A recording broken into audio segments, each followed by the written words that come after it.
All right, folks, we are going to call this hearing to order. The first item of business is Preprint Assembly Bill 2, that's formerly known as AB 49. And to start off our discussion of this issue, we're going to ask a few witnesses to come forward. Ronnie Cohen, Roger Patterson,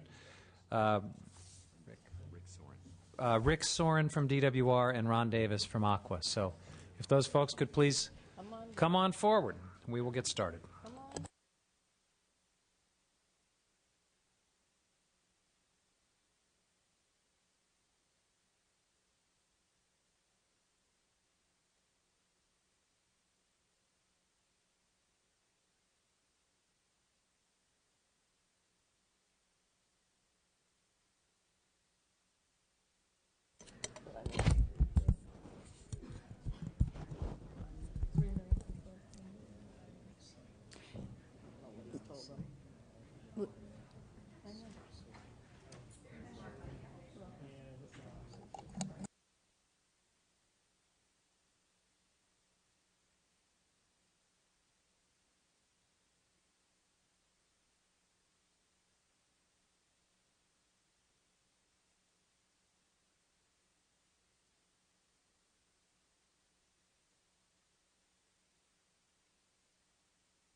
All right, since we don't have the names of the witnesses on the agenda that folks have, I would like to ask folks to identify themselves. And Ms. Cohen, if you want to get us started, that would be great.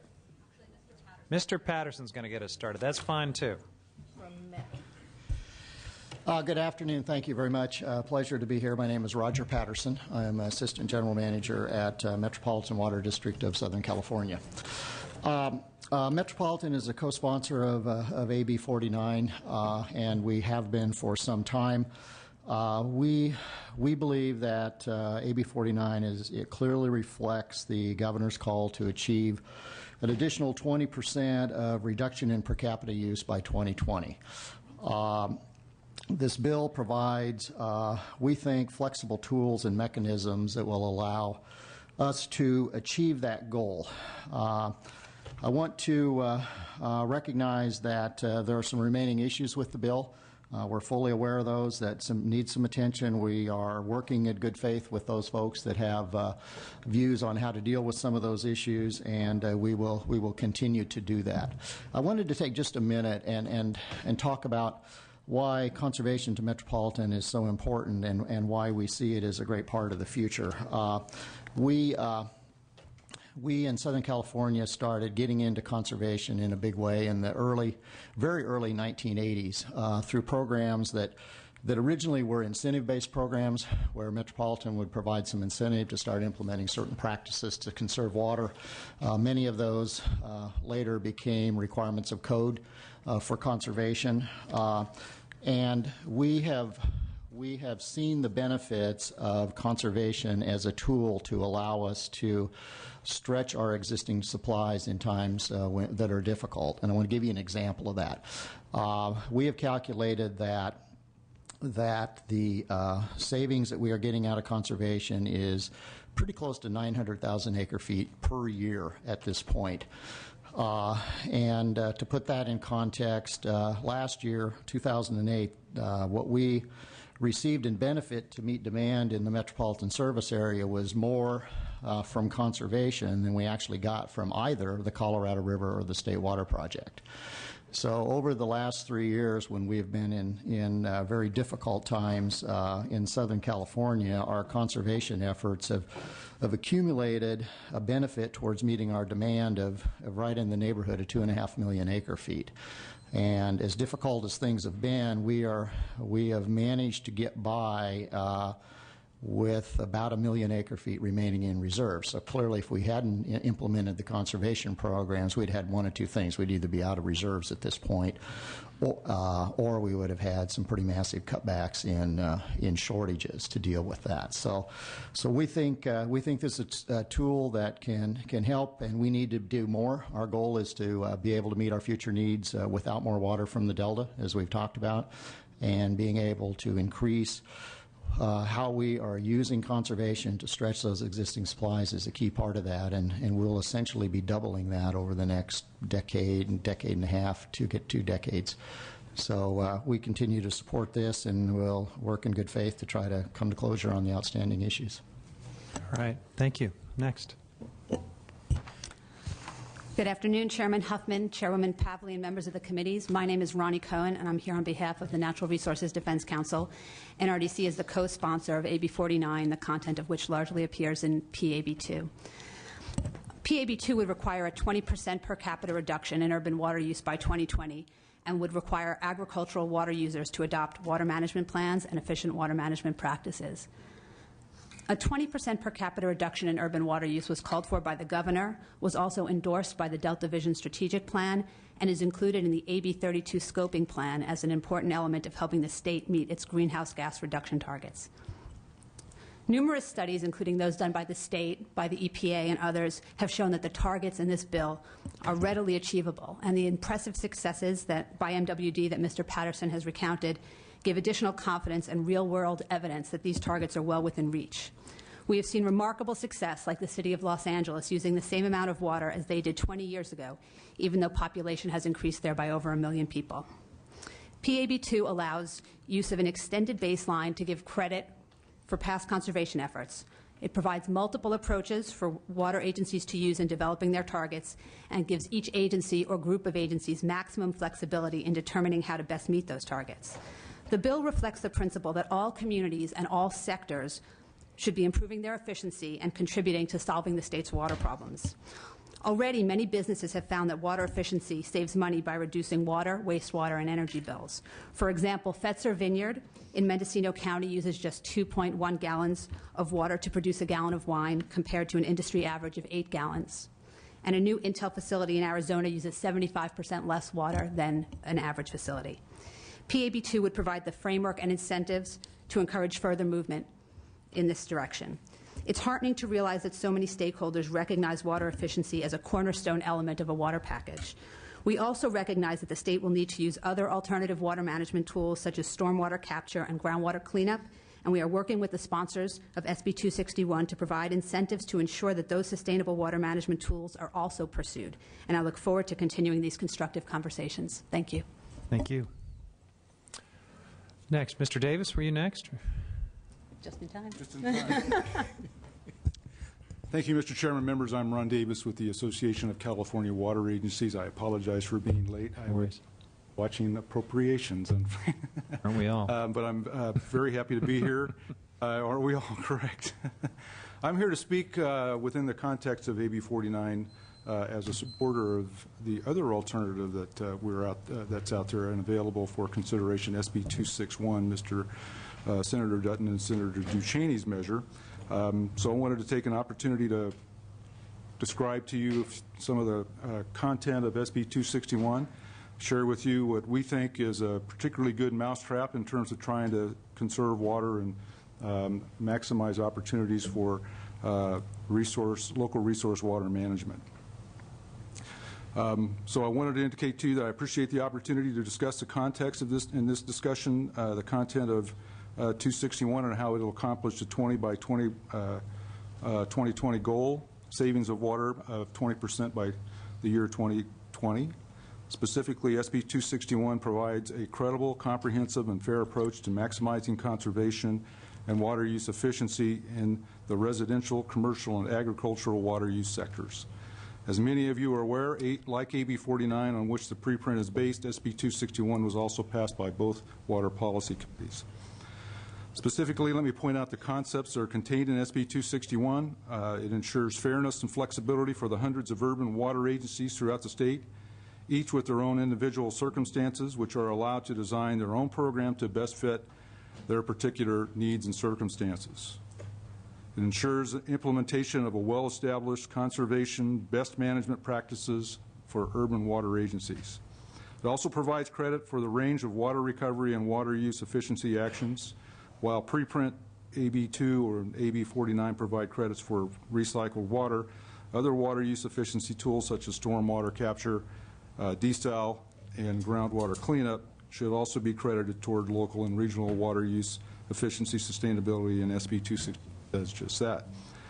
SB 261 treats residential, commercial, and industrial agricultural water use as different types of uses and targets conservation water use and as efficiency for those sectors as is appropriate for the different factors in each sector. We're treating ag and CII as a business decision-making process, and the urban side will be making decisions based on social change.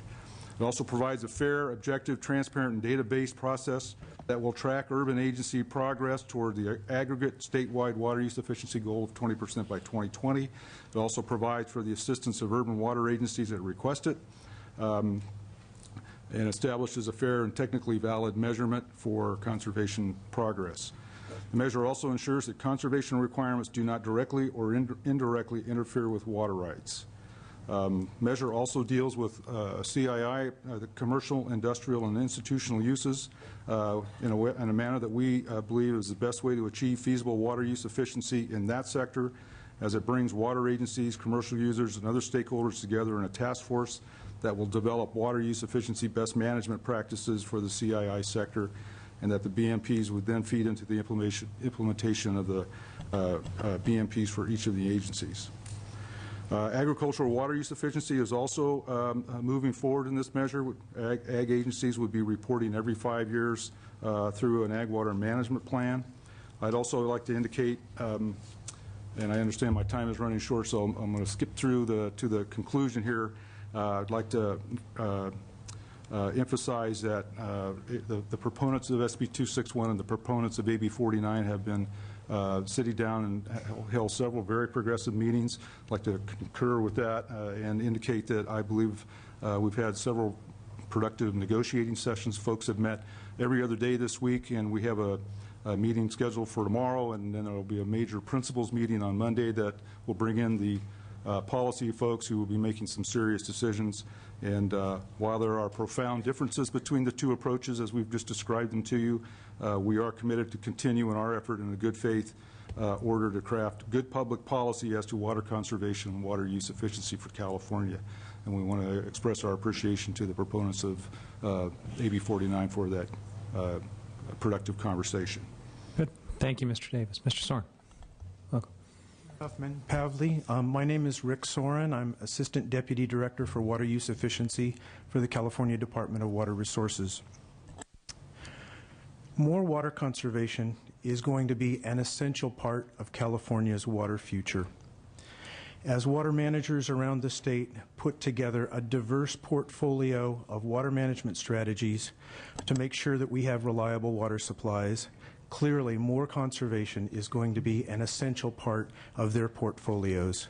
This is reflected in the California Water Plan that describes over 24 water management strategies that are available for our use, and clearly shows that urban water conservation is the most viable option for stretching our water supplies in the urban sector. 2 years ago, the governor asked for and articulated a goal of a 20% reduction in per capita water use by 2020. He invited the legislature to place this goal into statute, and we are very heartened that the legislature has done that in 2 different bills this year. We're heartened that the authors and the sponsors of the 2 bills are working together to try and bring them together. The governor's goal that he articulated 2 years ago that we still want to meet is a 20% reduction in per capita water use from water conservation in California by 2020. That's all I have to say, and I'd be happy to answer any technical questions about the bill. All right. Well, thank you. Let's, on that note, bring it back to the committee, and I should mention that the author of this bill, Mike Fuhr, has joined us on the dais. So questions of members. Mr. Cogdell. Thank you very much, Mr. Chairman. I've got a few questions. I'll try to run through them quickly.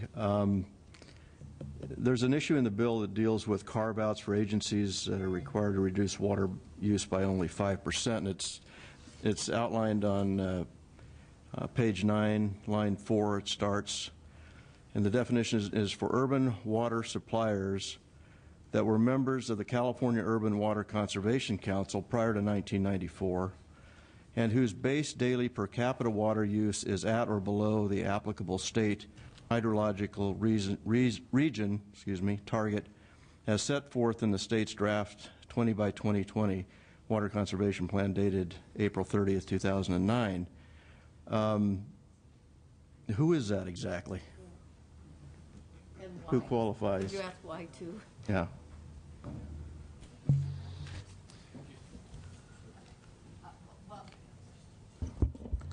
There are a number of agencies that fall into that category, but we have been talking about taking out the requirement that agencies were a signatory, an early signatory to the MOU, and just basing it on reaching 5% below that target.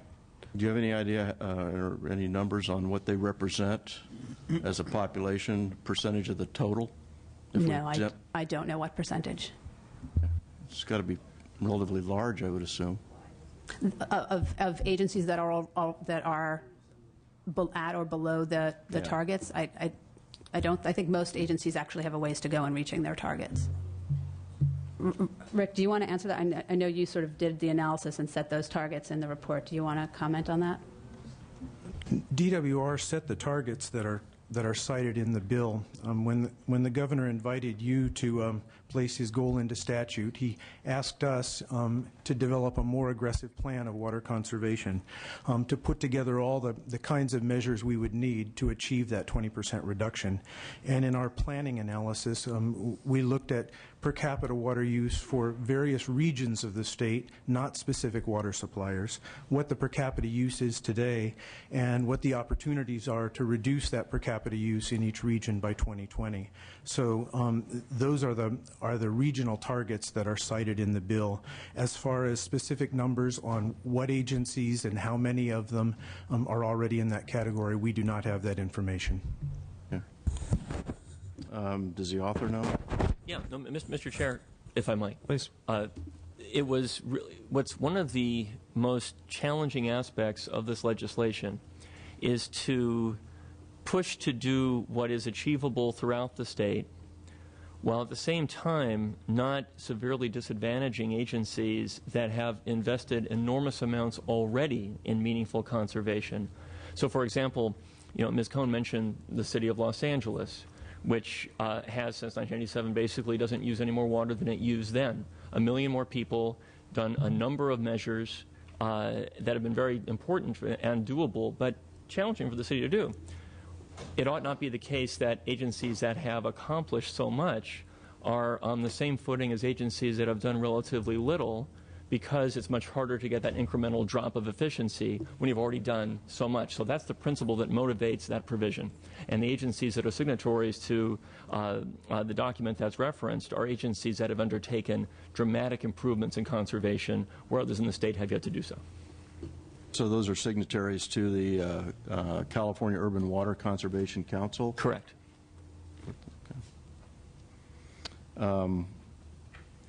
Question I had also on the... Mr. Patterson, did you have something to add on that? Well, I haven't been in the middle of all the details, but I've asked about this myself, and I think, part of it is, and some of these folks might be in our area that have done, as I cited, we've done a lot of conservation. It's the principle there is no matter what you've done and how good you've done, when all is said and done on the rules, you still got to do more, and you got to do at least 5% more. I mean, that was the philosophy, I think. There's also a preference for agencies that have 10% of their water demand met by recycled water. Do we know how many of those agencies we're talking about? No. Senator, let me say, is it okay? Please, Mr. please. Chair? I can't tell you the number offhand, but again, in terms of the principle, it's this. Devoting that much effort to recycled water required tremendous expense, investments early on that were very costly for agencies. And in the same vein as I mentioned previously, one doesn't want to place those agencies that have spent so much and their ratepayers have borne that burden, put them in the same position as agencies that have yet to do very much at all. I don't know the actual number, however, of agencies that would fall in that category. And that's recycled, not just reclaimed? Yes. Is there anything to account for efforts along those lines that agriculture may Well, have? one major difference, and I think it's extremely important to point this out, between this bill this year and a prior version that Mr. Laird and I authored last year is that this bill doesn't require any diminution in agricultural water use. Last year it did. This year there's not a drop of water less that's required by this bill for agriculture. For agriculture, there are basically two approaches that are required, one of which is have a management plan, manage your water, and the other is use best management practices. That's all. And so it would be inappropriate to apply the same principle in that context since there's no diminution required of agricultural users. A question on water rights as it relates to the current use and allowable use based on the right that exists now. And if you reduce that use by 20%, what happens to that water right? For an urban user, again, because agricultural users aren't in that category, I don't know the answer to that question. You don't, Maybe water lawyers might know the answer. I don't know the answer offhand.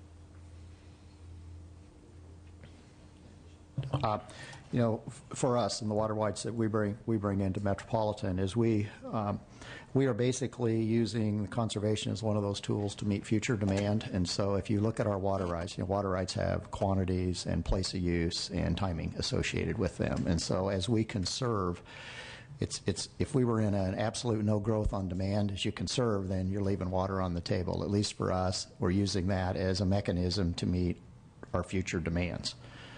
So there's no leaving of the water right unused on the table. It's basically being used more effectively along with some of our other tools to meet those demands. Now that's may not be the same in all urban areas, but I know for our area that's essentially how that works.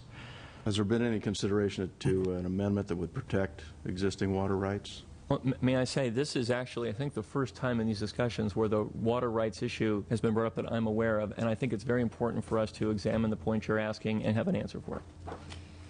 These are all important questions.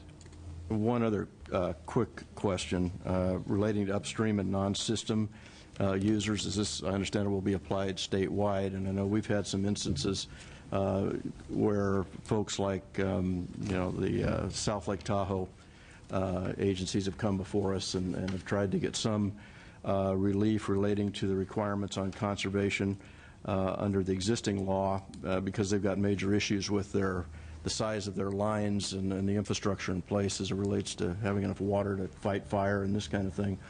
And obviously they're situated in a watershed that actually services the state of Nevada. It doesn't provide any additional water for the state of California. So I'm wondering, under a bill like this and the requirements in it, how is that going to impact users in parts of our state like South Lake Tahoe that won't realize any benefit at all from any of this effort? I think it's a fair question. Let us respond to you in the next day or so. And that's Barrett, by the way, Senator Cogdill. I do want to share with you that I misspoke because there actually is an existing provision in the legislation that deals with water rights. And I might refer you to page 4, lines 33 through 37, that insulate the current suppliers' water rights from any adverse effect from this legislation. Page 4, lines 33 through 37. Again, a great question, and I should have had a more responsive answer previously, but that is the answer now. Thank you. Thank you. Other questions or comments from members? Ms. Yamada? Thank you, Mr. Chairman. Some of the questions that Senator Cogdill just asked, I think, answered my questions, but I just wanted to make sure I have this in my head correctly. The 20% target is, it's a goal, question of the author or the panel. And the one-size-fits-all approach, I know, has been discussed before, so there is some flexibility. But how do you all reconcile, the two conflicting perspectives on this one-size-fits-all approach?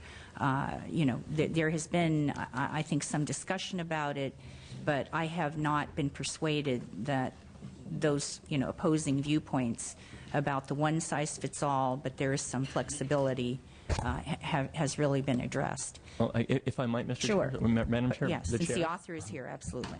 The bill has flexibility in multiple ways embedded in it, and without delineating all of them, let me just take the urban supplier for the moment. The urban supplier has at least 3 different ways of complying with the statute, and they are very different from each other. the purpose of importing those three avenues of success into the bill is just what you're describing. One size doesn't fit all. And in fact, as you heard the colloquy between Senator Cogdill and myself, one size fits all has many meanings. For example, it means that an agency that has devoted itself for decades to meaningful water reduction and conservation ought not be situated identically to one which hasn't done anything at all. So these multiple pathways to success express that. There are also other elements of the bill relating to how one establishes the baseline for use in the first place that reflect flexibility regarding, well, that reflect flexibility, period, and so that each urban user is a supplier is in a different category. There's also a recognition that one size doesn't fit all in the following sense. Nothing about the bill has an impact on the end user per se. The bill is directed to suppliers.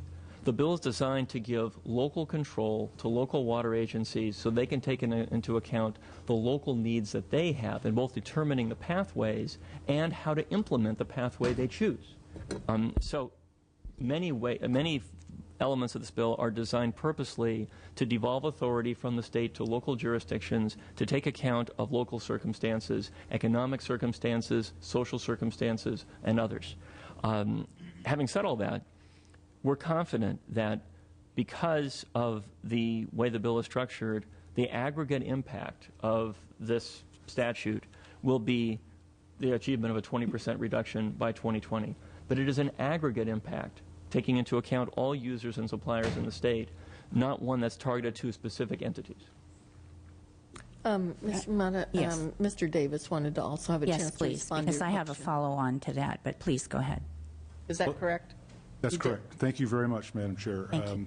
And I appreciate the question on behalf of the sponsors of SB 261, which is a number of strong supporters throughout the state of California, and the sponsor is SAPA, and we're a strong supporter. We spent a great deal of time, our board of directors at the Association of California Water Agencies devoted a great deal of time to coming up with water conservation and water use efficiency goals over the fall last year after Mr. Fear's bill from last year, Mr. Leonard, Mr. Fear's bill. We knew that we would be wanted to be a progressive and positive contributor to that discussion this year.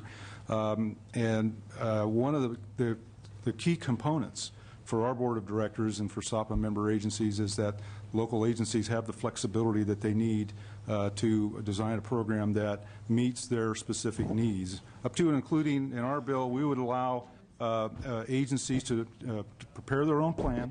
It would be submitted through a public, transparent process, put on a web page so everybody can read it and would be reviewed. And in the event that, as Mr. Fear said, the goal is to try to reach a statewide goal of 20% savings by the year 2020, and the plans that would be submitted under SB 261 would be evaluated. And if there's a judgment that the plans do not add up to 20%, those who do not submit plans that meet 20%, for example, would be asked to revisit those and reevaluate them. They'd be given ideas on how to offer up other alternatives to ramp that number up. And we can go through that process under our bill a couple of times until we get to the point where there is 20% savings statewide. But it maximizes opportunities for local agencies to design their own plans to implement water conservation, water use efficiency, and resource management that best fits their professional judgment.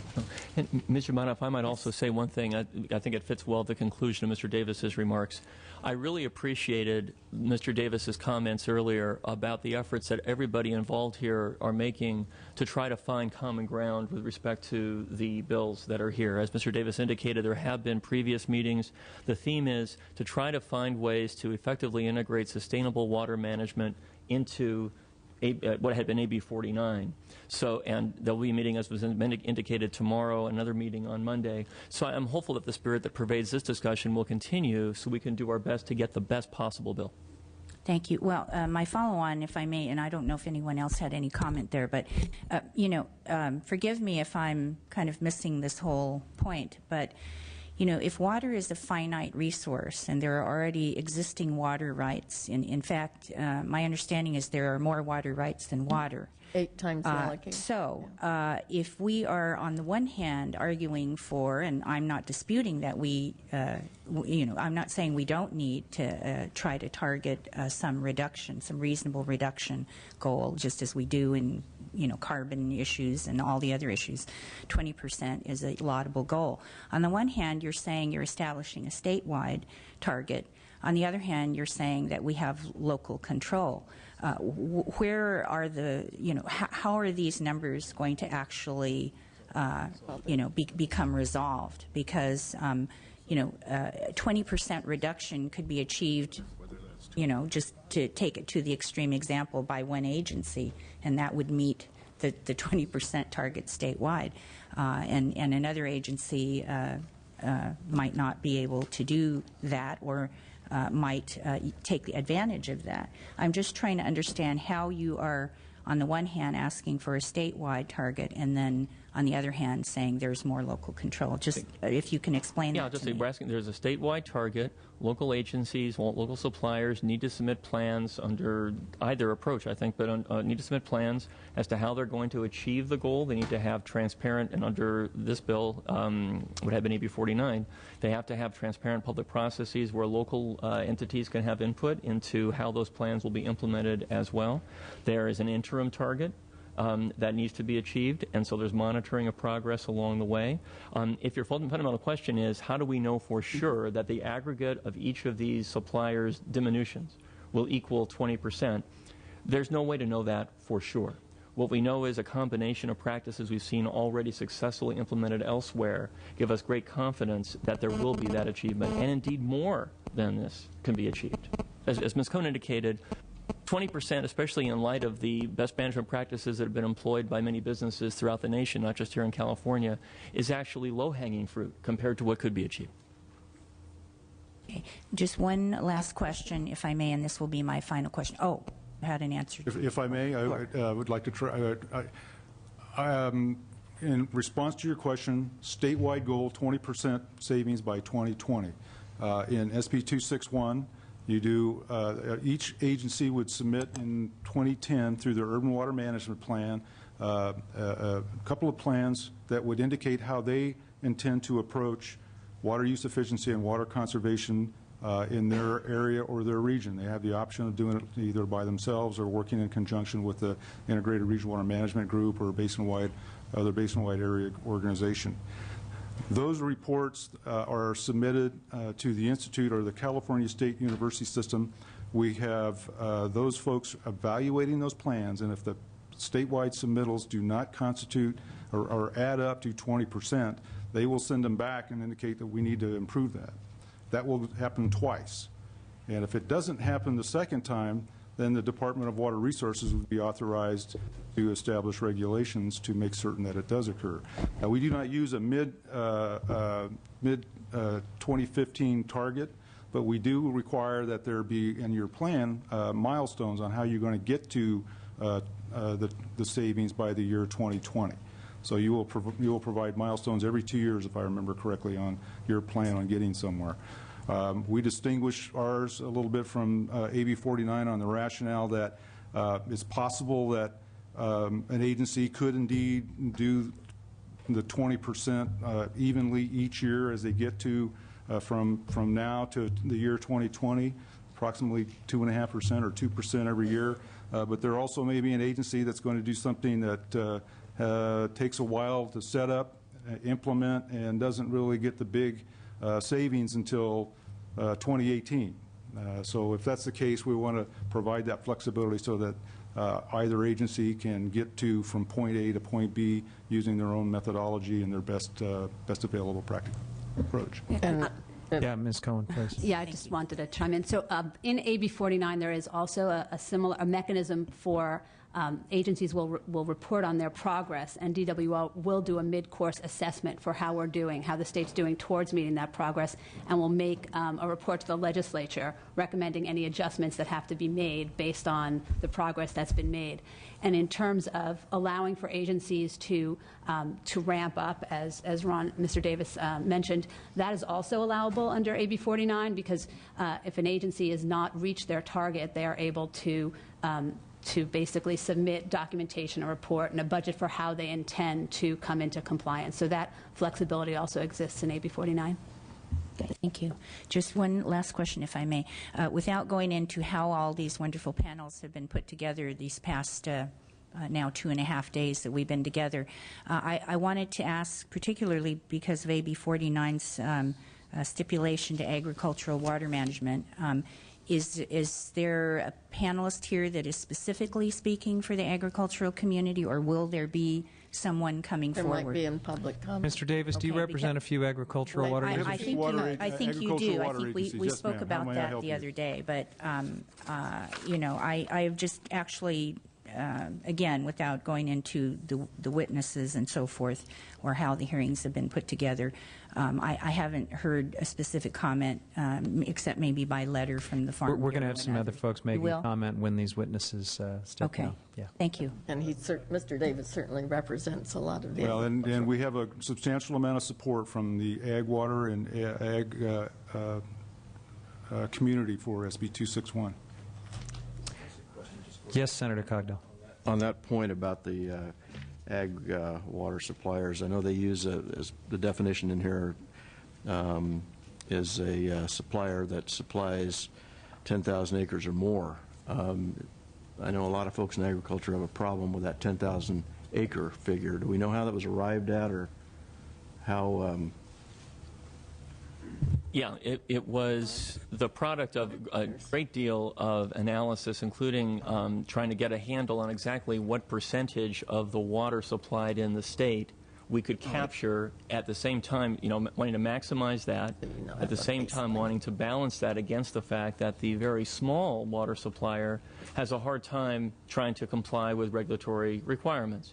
So, for example, as you know, the Fed requires, I think it's a 2,000 acre foot requirement at the Fed level.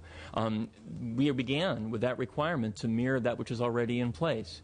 We decided, in the spirit of compromise and to try to take account of variations among agriculture community suppliers, to escalate that by 5 times, from 2,000 to 10,000. So while it's not consistent with what the Fed requires, at the same time it takes account of concerns that ag suppliers have expressed. So it's an attempt to find a compromise, the most you can do, while at the same time not wanting to be, as we'll say, as strict as the Fed has been in response to concerns expressed by agricultural suppliers.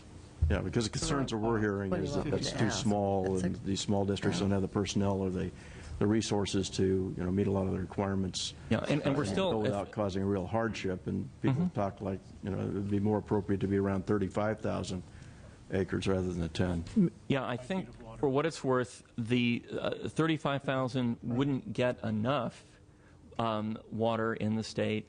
But I will say, too, that I think there is further discussion to be had on this issue. I think it's important to get as much consensus as we can while capturing as much water as we can at the same time. Let me see if Mr. Soren from DWR might have something to add. I assume, Mr. Soren, you've got a pretty good handle on the water districts that are out there, the ones that are currently complying with the federal requirements under the Central Valley Project requirements, and how that's working out, how this would compare to those requirements for non-CVP contractors? Yes, thank you. We looked at the threshold size in the Bureau of Reclamation's conservation criteria, and that's 2,000 acres, and that is a very small district. We believe that 10,000 is a fairly strong level to place the threshold. Between 10,000 acres and 35,000 acres, there are about 56 additional irrigation districts that would fall under the planning provisions of one of these bills. And together, those 56 districts serve over 1 million acres. So by selecting a 10,000 acre threshold rather than 35,000, you apply good management to about 1 million more acres of ag land. Thank you. Mr. Davis, you want to add to that? If I may, is my understanding that the 35,000 acre foot threshold that is in 261 captures about 78% of the ag water users in the state of California. And then when you get below that, as the Senator was mentioning, you get to the smaller organizations that do not really have the resources, either financially or human resources, to comply with the reports that you're And yet you've got members who are taking federal water, they're already doing it, and things They are seem to doing it, be but it's also my cruising along understanding just that fine. the smaller agencies, the Bureau is helping them provide that information. Now, I need to confirm that with some help here, but it's the agencies in that range are getting assistance from the Bureau of Reclamation. That is correct. The Bureau of Reclamation has consultants that they have put under contract that help those smaller districts prepare their plans. However, thanks to Prop 84, we have $1 billion available for integrated regional water management, including things like the preparation of water management plans. Okay. Yes, Mr. I Rambula. have a question. Are ag water suppliers required to submit multiple reports under this proposal? And if so, is there a way to streamline the reporting requirements? Mr. Rambula, do you mean would the federal contractors have to submit 2 sets of reports?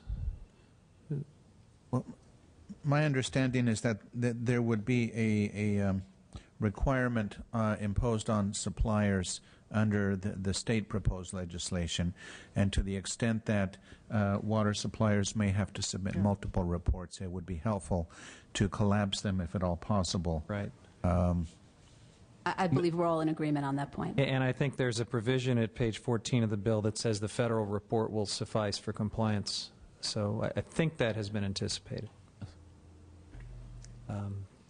Ms. Pavley has a question. Senator Pavley.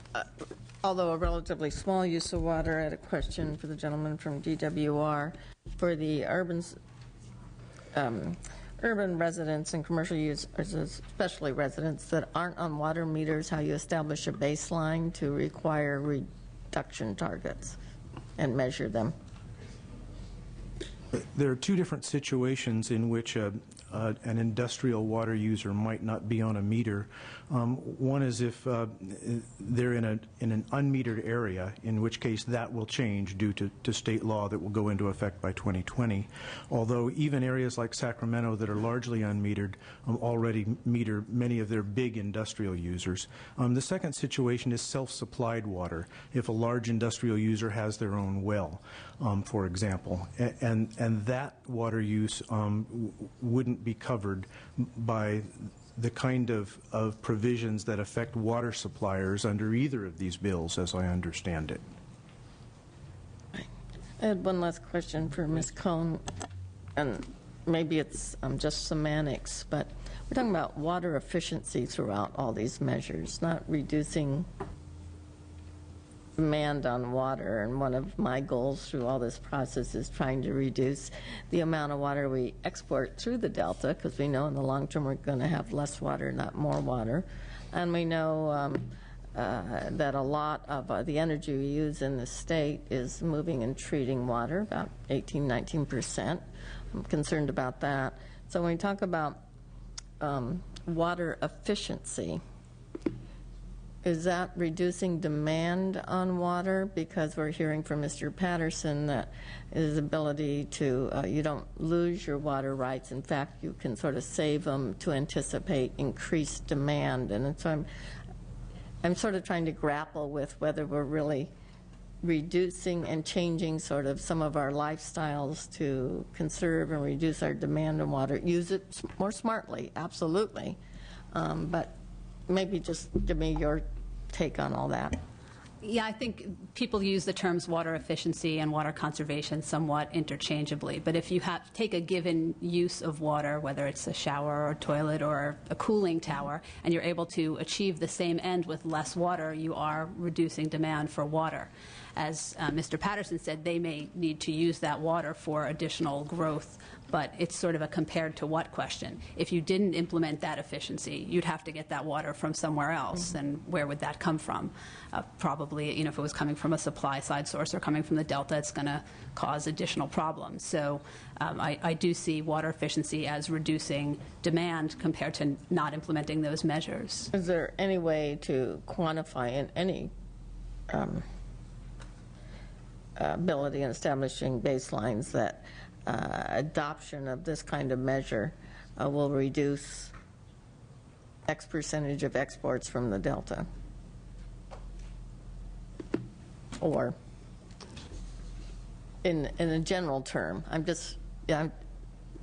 trying to see how this all fits together. Right. I think there's there's going to be lots of different pieces of this puzzle that have to get fit together. So, how much water we move through the Delta is one piece of it, and then how Southern California and the rest of the state meets their demands with those constraints is, another piece of that puzzle. So given that we are going to have to limit how much water we move through the Delta, we're going to need to find efficiency and other ways to meet the demands. So it should reduce the demand on the Delta. Mr. Patterson wants to. That's what we would expect you. Did you want to chime in there? Mr. Patterson is offering to dedicate his conserved water to in-stream flows, I think. Go right ahead. Absolutely. No, I just, I'm only speaking for one slice of the pie, and that's Metropolitan Water District, which uses, we use about 4%, about 4.5% of the annual Bay Delta watershed water, okay?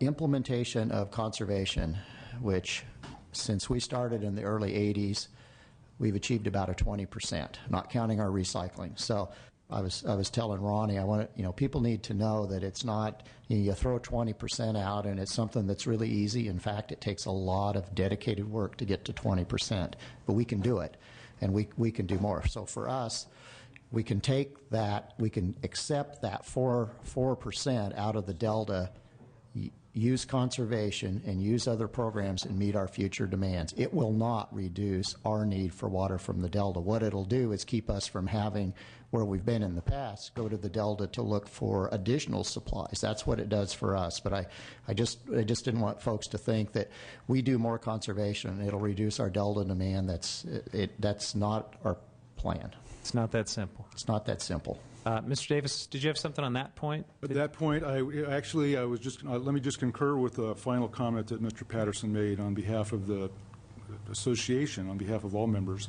There is absolute interest on the part of the Association of California Water Agencies Board of Directors and members to use water as efficiently and effectively as possible, to use less water, or if you want to define that as water conservation, use less when you can, but use water use efficiency methods as well in terms of recapturing or maximizing uses that are not available to you now with the same water. Both are very important and necessary. SB 261 has real conservation in it, and it also maximizes opportunity and encourages opportunity to maximize resource management tools locally, so that we can combine the need for, as Mr. Patterson indicated, our needs for water that comes through the Delta with using that which we have now and that which we will use in the future as efficiently as possible. All right. Thank you. If there are no other questions of the committee members, I think we will go now to, we'll thank this group of witnesses and go to public comment on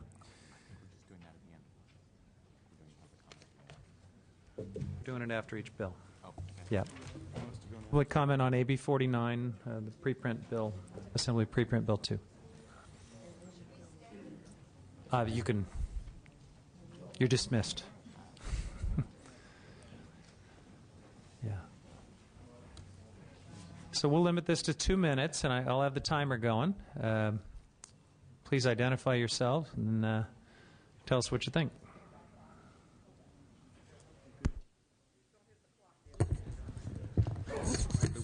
We welcome additional details in written comments as well, if you can't do it in 2 minutes. Good afternoon, and my name is Lauren Hammond. I'm the Vice Mayor for the City of Sacramento. That's where you are from Sunday through Thursday, right? I wanted to thank Assemblymember Schurer and Huffman, Mr. Chair, for combining your efforts to address the important issues of water conservation.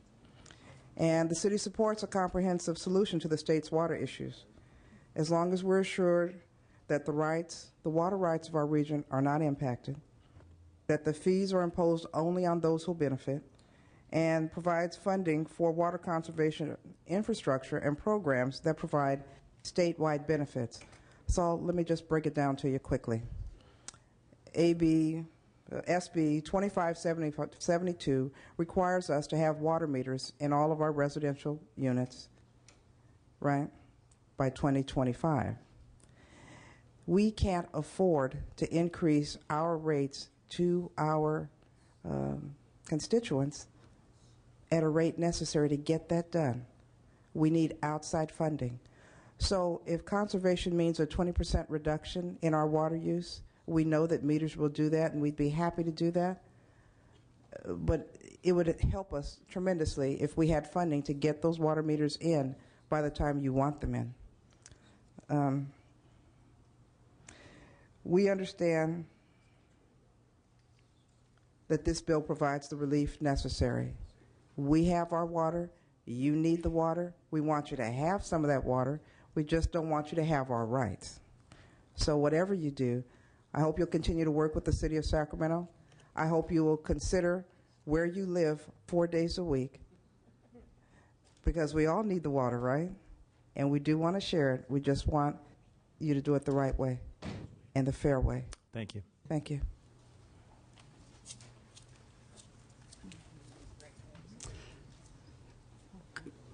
Good afternoon, Madam Chair, Chair Huffman, members of the committee. Danny Merkley with the California Farm Bureau. I'd like to say that California farmers and ranchers in recent years have stepped up in a very big way, a very real way, invested billions of dollars in new technologies and practices to use water very efficiently. We are arguably the most efficient users of water in the world for food production. We have also stepped up in a very meaningful and real way this year with language. Ron Davis spoke to SB 261. We've got language in that bill that addresses the need for preparation and adoption of water management plans, to submit these plans every 5 years to DWR, to identify additional efficient water management programs and practices that we can implement in the future. I heard Ms. Cohen speak to this bill requiring ag to implement water use efficiency technologies and techniques. I would submit to you that has been done on good business models, on economic decisions, and I find this framework on this bill to be the wrong framework to get real solutions and to get future and increased water efficiency in agriculture as new technologies emerge, as we're able to do more. It's been done in a very big way to this point without a regulatory hammer. I would also like to address the threshold that was mentioned.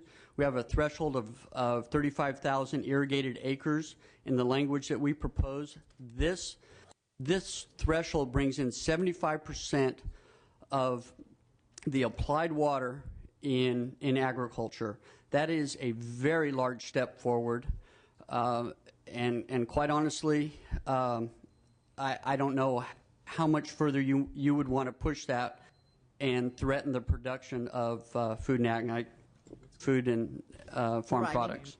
Thank you. Thank you very much. Mr. Albiani. Hi, thank you. My name is Dennis Albiani, and I'm representing several entities with concerns about the process water.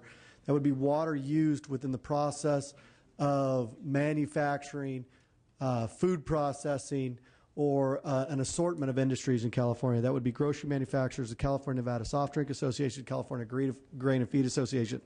While those folks are concerned about it, I think this is something that should be a concern to everybody in California, because the impact of how we treat processed water in California can impact food safety compliance, job creation and retention, and compliance with other regulations, including air quality and energy consumption.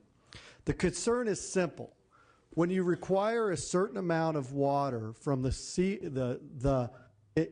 processed water from commercial, industrial, and institutional users that are used within the ingredients of a food product or in the process of making a food or service, then you are potentially limiting the amount that can be produced by that one entity or within that district or within the California itself, which then limits jobs, limits growth, limits all the opportunities that are associated with that. When the easiest, and we've talked a lot about it, and probably everybody's heard the analogy, is a soft drink bottler, 12-ounce bottle. If we're required to do 10%, that's 10.8 ounces. I don't think the public's going to want that. Also, if we're going to grow and we're going to add new lines, new products, that's an issue. Food safety, let's talk. Well, ingredient content's a big issue. In several processes, water is used, either highly chlorinated water to eliminate certain bacteria and certain disease vectors. That's a big issue. That's a food safety issue. In meat packing plants, almost 80% of the water used is used for sanitation, and that's according to USDA requirements and food safety requirements. So as we move forward, we have provided language on this issue, and we look forward to having more conversation on this, but it's very important to do this right so we don't reduce jobs and encourage people to move out of state to grow in other states. Thank you. Thank you, Mr. Albiani. Hi, this is Gail Dilhant with Western Growers Association, and we support the Farm Bureau's comments and Dennis Albiani's comments and concerns about AB 49. I wanted to clarify, though, about the federal project. They do, in fact, help write their best management plans for their irrigators and their water suppliers.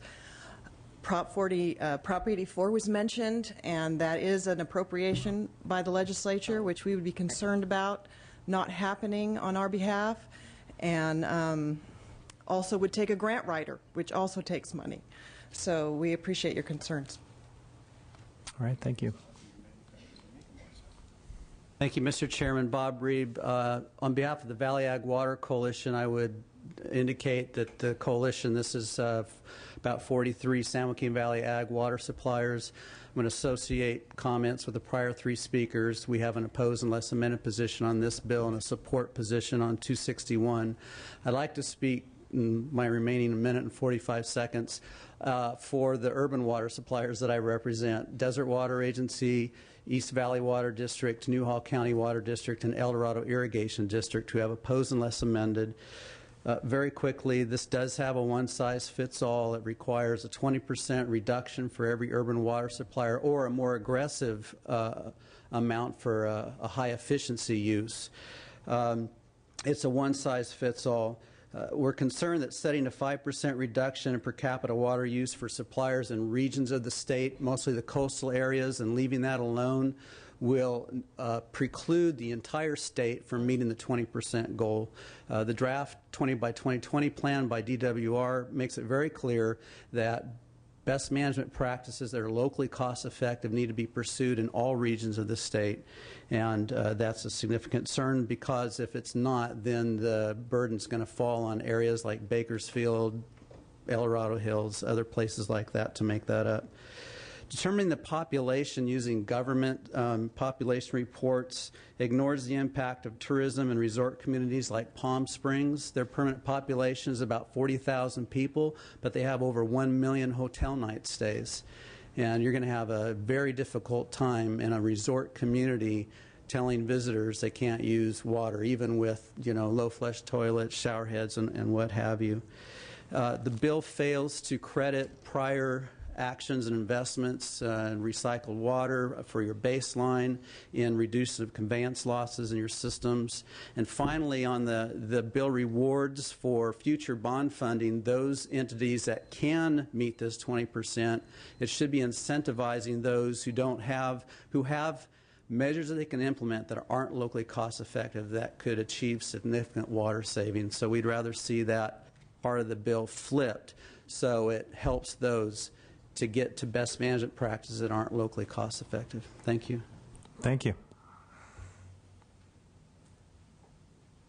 Thank you, Mr. Chairman. John Herricks for the South Delta Water Agency. I just want to note the unintended consequences from the proposal.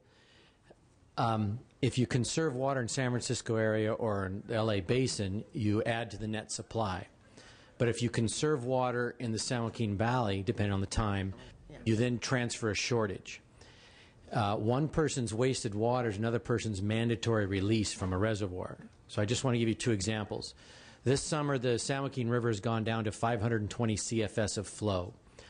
I don't know what this legislation would result in, but let's just say 100 or 200 CFS of flow in the river is now removed due to upstream conservation efforts.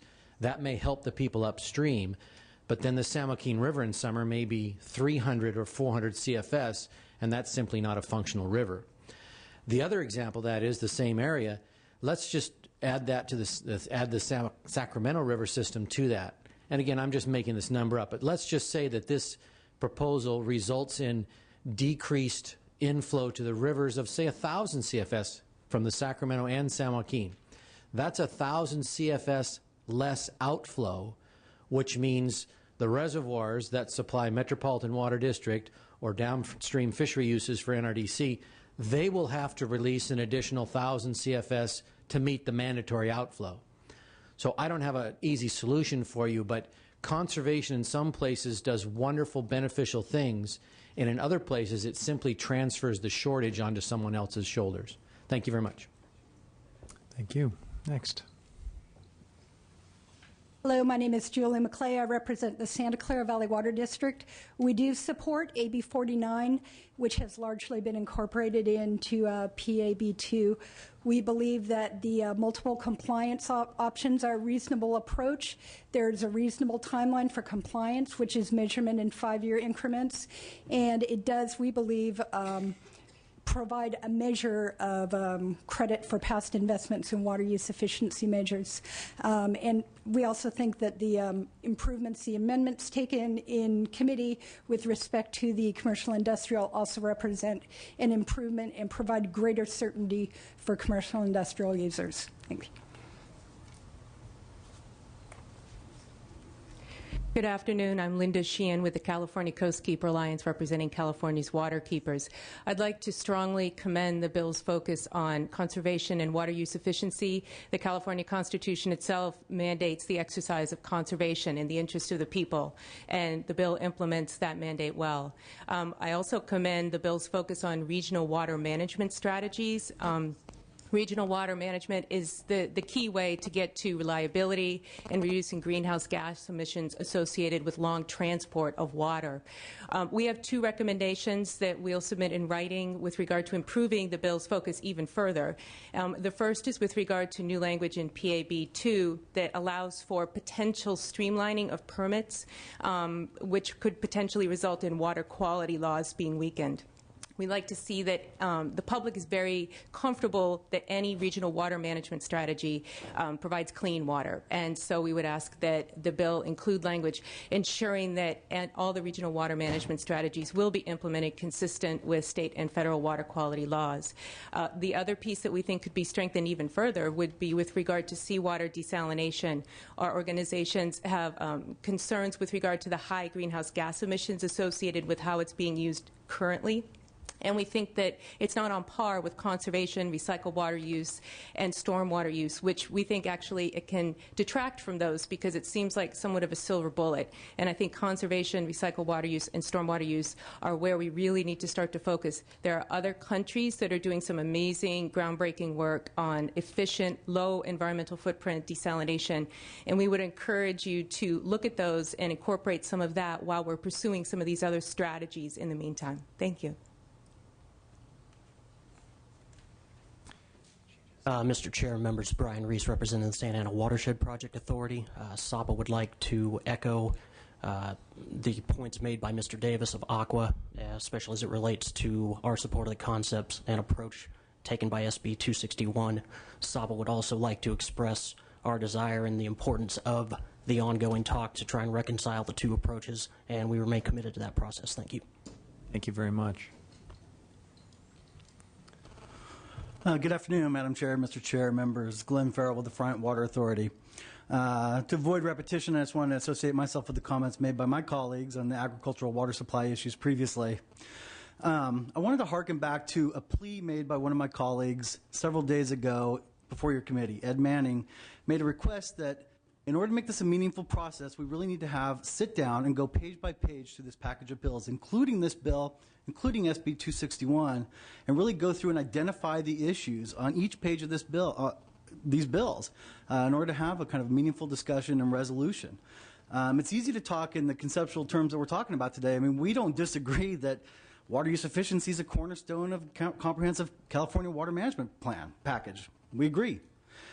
We also agree that agriculture and agricultural water supply should do more in terms of water use efficiency and be more transparent in terms of how we report that.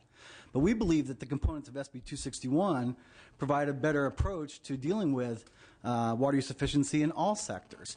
And yet, we're still sitting here talking about conceptual agreements and disagreements without talking about the details, and we believe that is where we really need to go, is sit down with these side by side and go through them page by page. Thanks, Mr. Farrell. And if you're not part of the working group that's been doing exactly that for 2 out of the last 3 days, let's make sure to put you in touch with Mr. Fuhr's staffer, David Stammerjohn, because I'm sure they would welcome you, but I'm betting you're already part of it. We're part of it, and in fact, we've had the most productive discussions So let's not with call your for a staff. process that's already happening. That would... All right, thanks. Next. Members of the committee, Kathy Mannion with the Regional Council of Rural Counties. I'll keep my comments brief. I'd like to indicate our support for the agricultural language in SB 261. Just as a reminder, that language is the result of agricultural organizations, ag water organizations, and others spending a considerable amount of time working things out so that you would have something that really does something, is meaningful, and works on the ground. Thank you. Thank you. Next. Good afternoon, Madam Chair, Mr. Chair, Senators, Assembly members. My name is Ned McKinley. I'm representing Major General Mike Leonard, Commander of Marine Corps Installations West. Today I'm speaking on behalf of all Department of Defense installations in California. We are asking for 2 adjustments to the bill that would help safeguard our mission.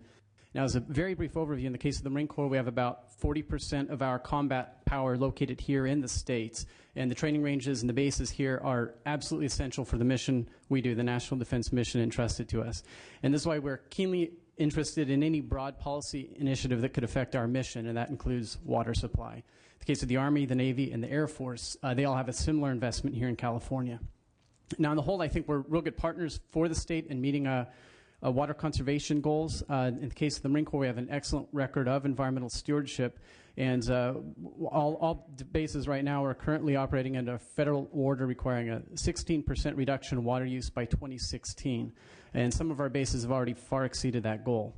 And that is why we are seeking safeguards in the bill for our installations that are already water efficient. Those bases that are already achieving conservation as envisioned in Assembly Bill 49 should not be subject to additional conservation mandates.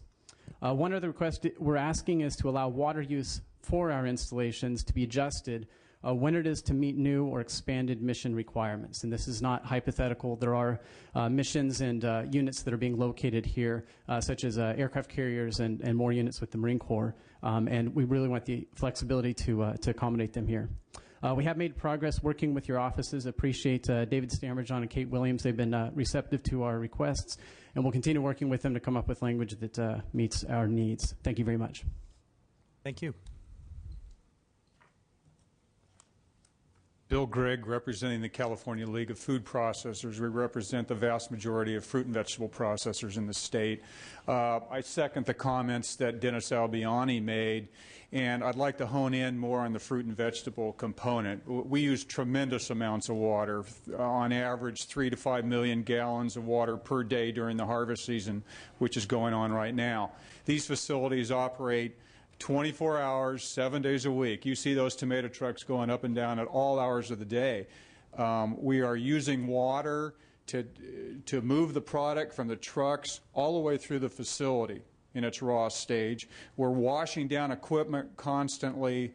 We're concerned about the workers' hygiene. Food safety is a major issue. So in the AB 49, the bill talks about a 10% reduction. It's not addressing this issues at all. For us to reduce by 10, 5%, any percentage is next to impossible. We are, however, I would like to say that this is a tremendous cost to our people, and for decades we've looked at ways to be more efficient. The water that we use to transport the product inside the facility is reused 4 to 5 times before it's discharged. So we make every effort that we can. But it's important that this group really take a hard look at the discussions, both the language in 261 and the discussions that are ongoing on AB 49 with regard to processed water. Thank you. Thank you.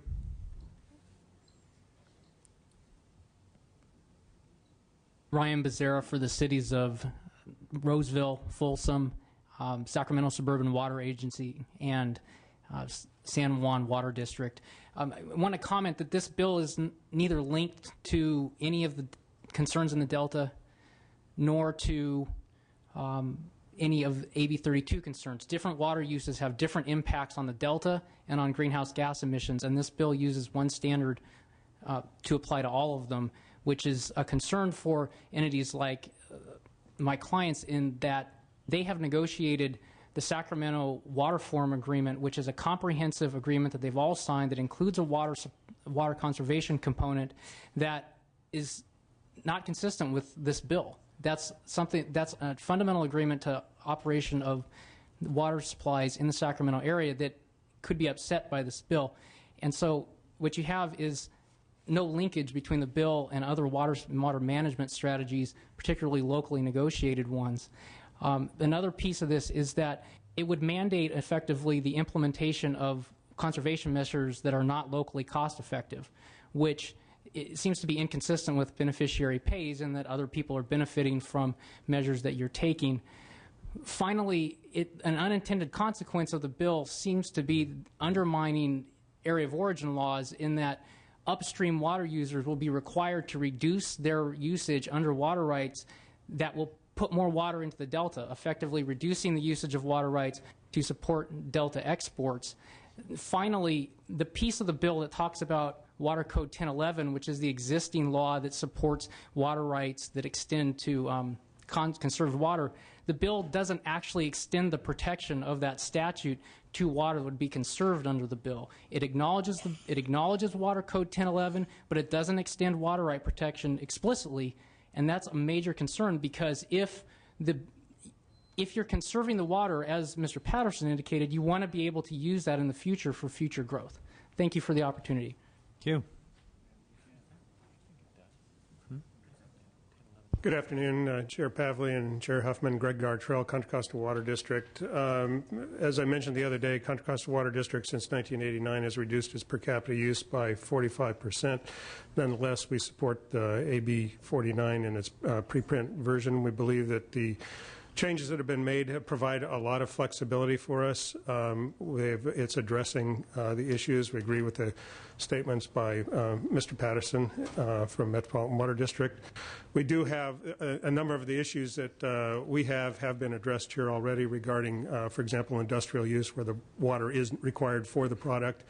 And we have some suggestions working with your staff on cleaning up the bill, but we think it's in pretty good shape as it is. Thank you. Thank you. Thank you, Mr. Chairman. Members, Mike Dillon representing the California Association of Sanitation Agencies. Our comments, we believe, will fall under a request for clarification. We have submitted some written materials. Some of our agencies recycle and purview water within their own service areas, and they don't supply any water any potable water and aren't considered urban water suppliers. So we've suggested an amendment to clarify that they not be subject to the conservation requirements because, as you know, our whole goal is to increase recycled water. We've also submitted a small amendment to clarify the new definition in the bill regarding recycled water. Thank you. Thank you, Mr. Dillon. Madam Chair, Mr. Chair, and members of the Joint Committees, my name is Craig Johns. I'm here today for Sacramento Regional County Sanitation District. The district submitted a letter on August 18th with a position of support if amended.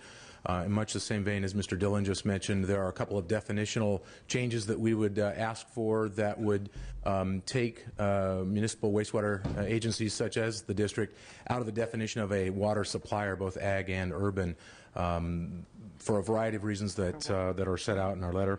And we urge your assistance in getting those changes. Thank you very much. Thank you. Good afternoon. Meg Katzenbrown, representing the California Water Association. I stand before you to indicate CWA's support for the preprint AB2. We think there are some very important elements to this measure, including and especially the credit for previous conservation. I would note that among our members, one of which provides water on the Monterey Peninsula, they have already managed to achieve a 70-gallon per day per person consumption level. Asking those folks to reduce by another 20% is going to be very difficult. Additionally, the recycled water provisions, I think, are very important to a lot of our urban communities where we serve industrial users who have begun to use recycled water, and this will help us bring more of them onto recycled water between now and 2020. Yeah. So we ask your support for the measure.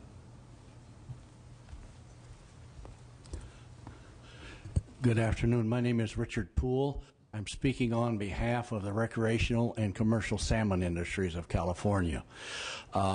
We support AB 49, and I'd like to commend the committee.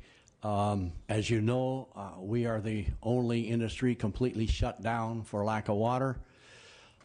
Restoring our industry is going to take some additional water, and in our opinion, what the committees are addressing here, conservation, recycling, water ground management, all the other things are probably the most important water bill that you could address. And we simply encourage good analysis, good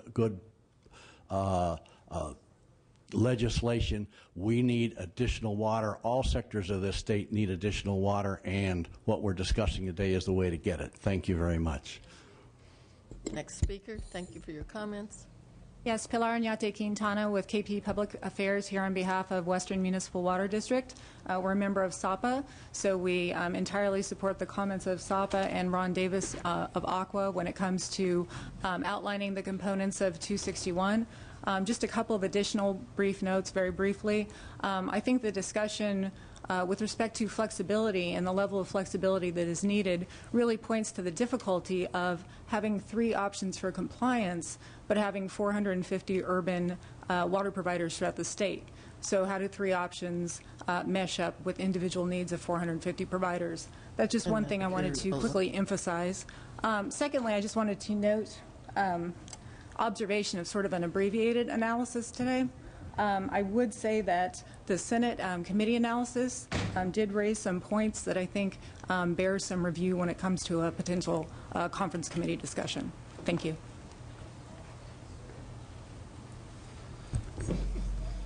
Yes, thank you. E.J. Caldwell from West Basin Municipal Water District, serving water in 17 cities along the coastal area of Los Angeles County, including as far north as the city of Malibu and down south as the Palos Verdes Peninsula. Since 1992, West Basin Municipal Water District has spent $500 million in developing water recycling facilities and water recycling delivery infrastructure. This past summer, we've actually delivered our 100th billionth gallon of recycled water to the credit of our communities. Through our efforts, we like to say that we have not only delivered 100 gallons of recycled water, but we've conserved 100 gallons of potable, possibly Delta water. Over the past 2 years, West Basin Municipal Water District has worked with several members of the legislature on AB 2175, AB 49, and SB 261.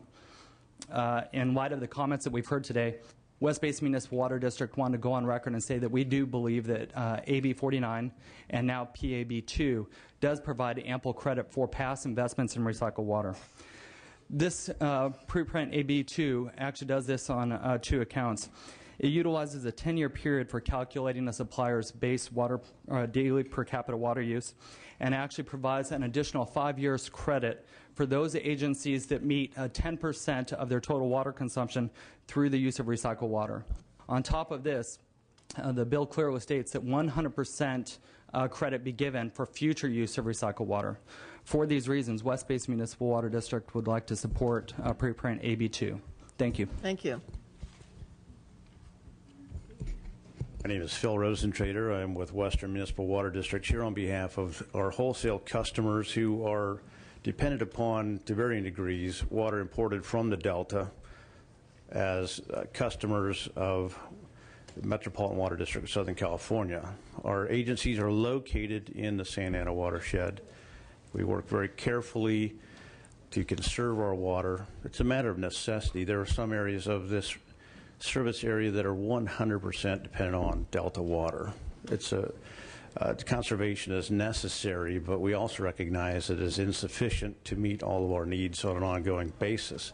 For that reason, we've diversified our water supply portfolio to include recycled groundwater cleanup, desal, stormwater, all the sorts of practices that will capture water that is inefficiently used now, put it to better and higher use.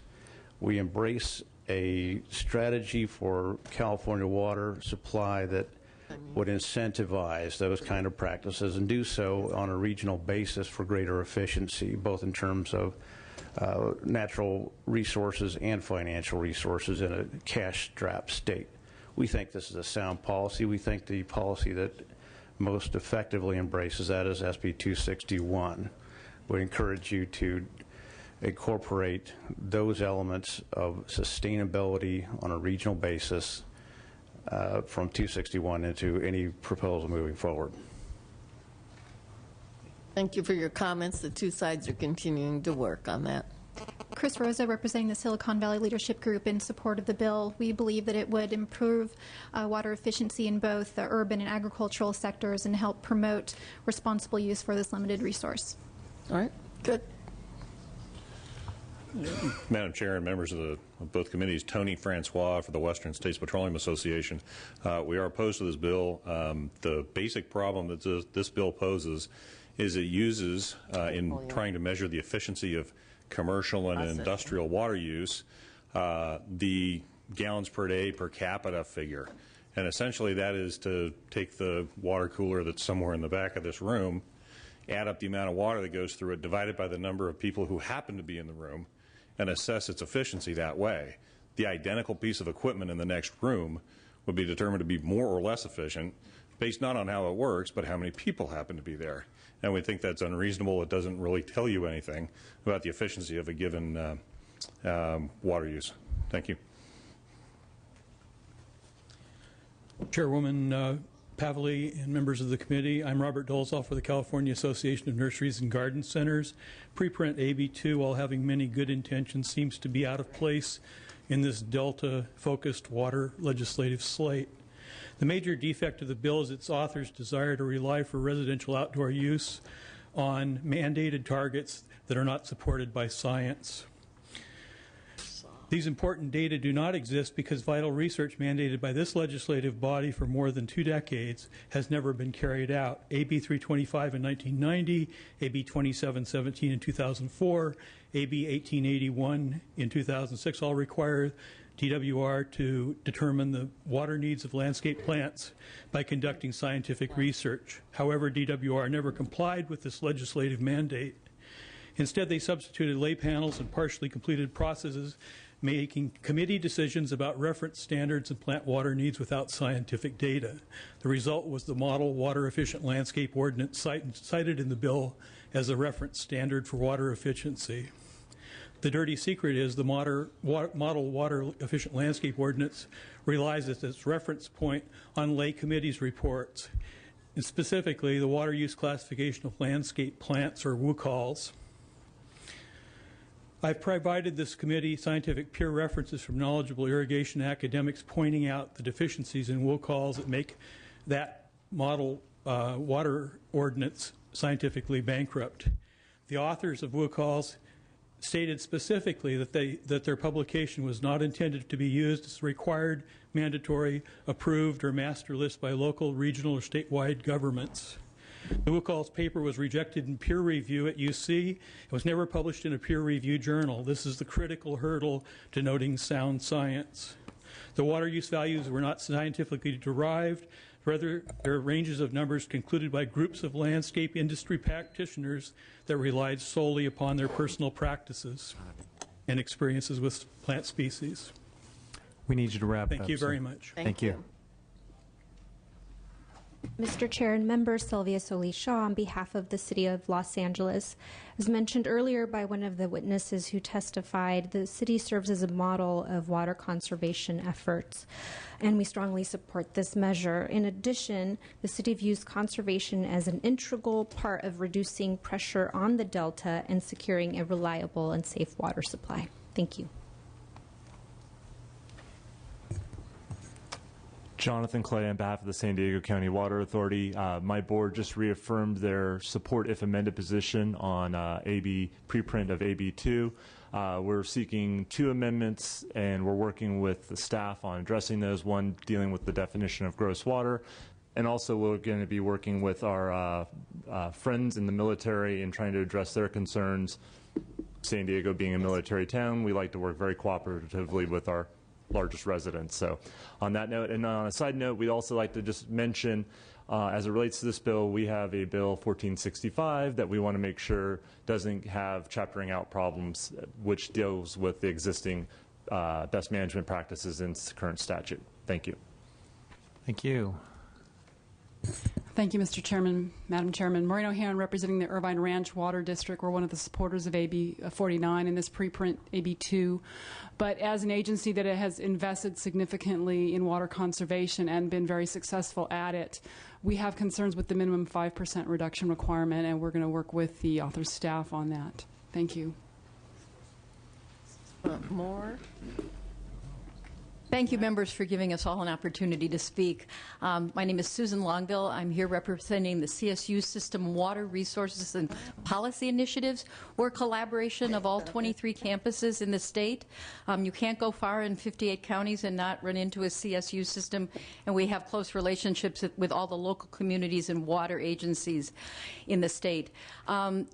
SB 261, Ron Davis told you, involves a collaboration between DWR and the CSU system to work with our local communities. We have an established and proven history in water conservation and water use efficiency, and we look forward to continuing to work with you as you resolve some of these differences. A partnership between 2 state agencies, DWR and CSU, has worked very well on the surface ambient water quality program and other programs. We need to get our state agencies working together. There's a good bang for our buck. Thank you. Thanks. Madam Chair, Mr. Chair, members, Justin Malone on behalf of the California League of Conservation Voters. We're very much in support of this measure, the preprint 249. I think it's reasonable. We think it's necessary. We think it's got a good balance of state goals and regional and local implementation. We think that there is recognition for the good actors, and we commend the author. Thank you. Good afternoon. Christopher Trinnell on behalf of Tree People, a longtime leader in finding innovative natural system-based solutions to local water management, here in strong support of AB 49. Thank you. Committee chairs and members, Jim Metropolis for the Sierra Club. We have some concerns on the bill as it is now. I just want to say right up, we are very supportive of setting targets and goals. We like the focus on regional management strategies and stormwater, conservations. We're in favor of that. However, there's certain things that need to be added to this bill and certain things that need to be fixed. And when people talk about a better bill that's out there, it's not SB 261. There was a better bill, AB 2175, that got out of the Assembly last year with both Democratic and Republican support, and I think you should start there. Some things that need to be included in this bill is, first, we don't weaken water quality laws to streamline in an attempt to find greater supply. We should not do that. Let's keep our water quality laws the way they are now. 2, we don't like that ocean desalination is included in the regional management strategies. On our view, it's not on the same level as stormwater recapture or doing more conservation. It's not sustainable. 2, agricultural water is very important. There needs to be ag conservation targets, not just plans. They file a plan, who checks up on that plan? We need to set targets and goals because agriculture uses a large amount of water, and that's not focused on in this bill. I'd also like to say I work in a different capacity for the Sierra Club with California Urban Water Conservation Council, where we try and set the best management practices for urban water agencies. And let me tell you, sometimes trying to set new best management practices for these agencies is like pulling teeth. They don't want to move. They're not moving forward. It's taken us 3-4 years to do a best management practice for water loss detection, and all they have to do is use new software. Come on. So I salute the urban water agencies that have done past conservation. I salute them. They can show us the way, but they can't rest on their laurels and say, oh, you know, just do 5% more. If there is more cost-effective water conservation that they should do, where we're not asking them to spend $10 to save $5 of water, then they should do it and not just do a little 5% by 2020. Thank you. Thank you. I think Mr. Metropolis, Mr. Metropolis, want to just follow up, if I could, please, through the chair. Please. Chairs, excuse me.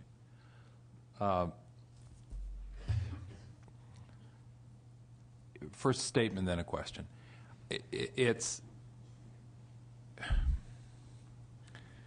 frustrating to hear folks sort of pick and choose among some of these water solutions, because in my view, that we need to do it all. There isn't a single quick fix or easy answer. If they were, I think we would have stumbled upon it sometime prior to now. So I was, you got my attention when you sort of dismiss desalination altogether, acknowledging that there are significant and real environmental concerns.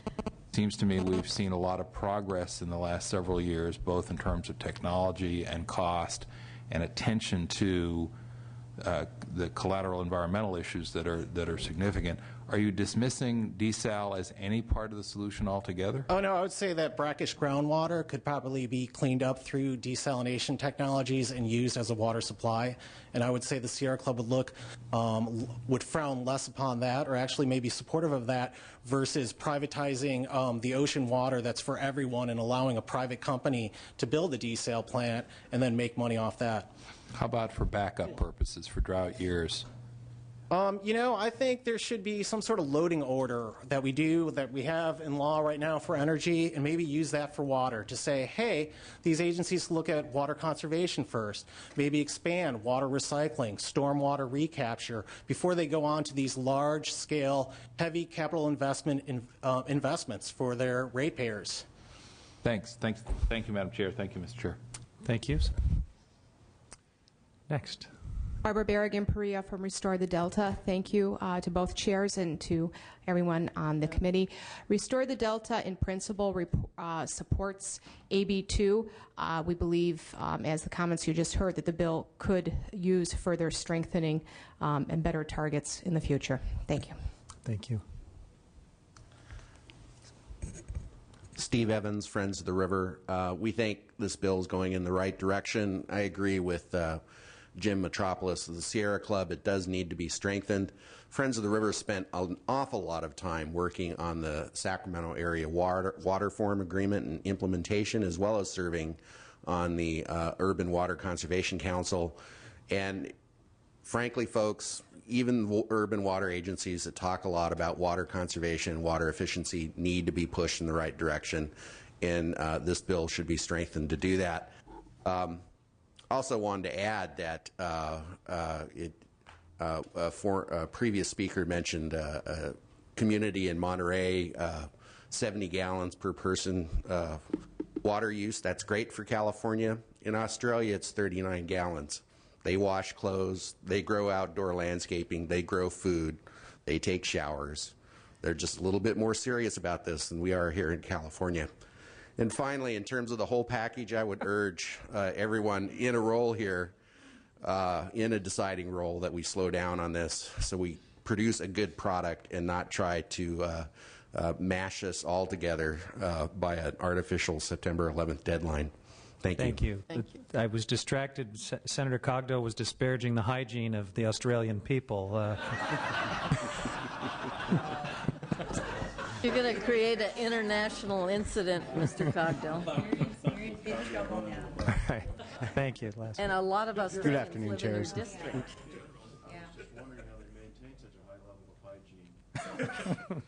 That's rephrasing it, yeah. Good afternoon, chairs and members. Todd Manley with the Northern California Water Association. I won't be talking about the hygiene of Australians, but I do want to say that we were actively engaged in the development of AB 261, and we prefer that as the mechanism to move forward on this issue. We do not support AB 49, and being that I'm the last one to speak, I'll be brief, and that's just say that. Thank you. All right. All right, thank you. No other public comment. I think we will move on to our next agenda item.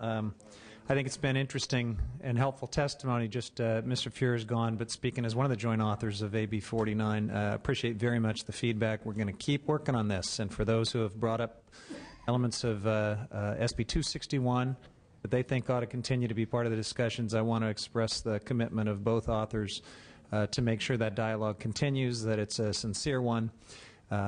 Certainly listening to some of the opponents of this measure, though, who have expressed their support for conservation in general but oppose the specifics, I can't help remembering the old adage that everybody wants to go to heaven but nobody wants to die. At some point, we got to start talking about how we actually reduce water use and become more efficient, and we're going to do our best to get there with this bill. So with that, I think I'm going to hand it over to my co-chair, Fran Pavley, for the next item. Very good. I had talked to Senator Wilk, and she says, please begin on preprint Senate Bill 4. This relates to the Delta Conservancy and the Delta Protection Commission. I'd like to call forward Julie McGeever and Joe Caves. McGeever. Sorry, I knew that. Sorry, Julie.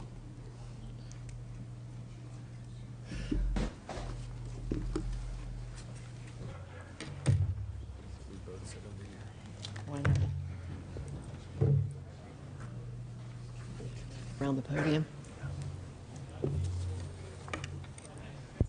If you would just give your summary of the importance of these two bills. I assume you're representing counties and Mr. Caves. I have no idea which clients you're talking about here. I was asked to represent the Nature Conservancy on this issue. Got it. Thank you for that clarification and overview on these two measures, why they're needed, and some of your areas of either concern or what you'd like to see strengthened or changed.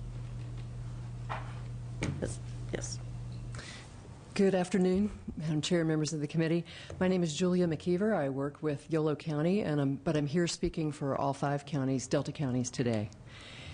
I would like to mention that on May 20th, the Delta County sent to the legislature and anybody else who would stand still a proposed governance structure that outlines the relationships among these 3 agencies that are of concern in this bill and this package, the Council, the Delta Conservancy, and the DPC, or Delta Protection Commission.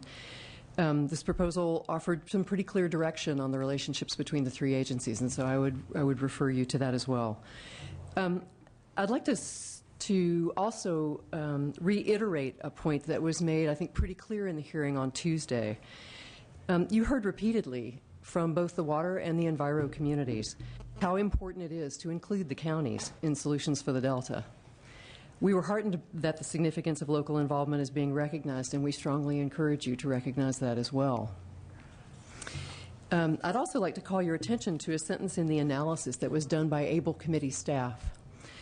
The strategic plan, and this, by the way, quotes a quote from the Delta Vision document itself, from the Delta Vision strategic plan. Your staff quoted the strategic plan by saying that it also observed that it is also necessary to, and now the quote from Delta Vision is, recognize and enhance the unique cultural, recreational, and agricultural values of the California Delta as an evolving place, an action critical to achieving the co-equal goals. In the sense used here, the dictionary defines critical as crucial or indispensable. We agree with that definition, and this is fundamental to our assertion that there really are 3 goals for Delta management. We need clear recognition that enhancing the Delta as part of this package is, in fact, a crucial goal for the state. This is an absolute, indispensable necessity if you want your solutions to actually work when the rubber meets the road. So some specific points. If you start with the Delta Plan, we ask for substantial, meaningful local involvement in putting the plan together. Having the DPC develop a regional economic and infrastructure strategy and integrating the Central Valley Flood Protection Plan with that should be a fundamental component of the Delta Plan. Once state land use goals are defined, the Delta Protection Commission should implement those, continuing its current consistency and appellate authority over local land use plans.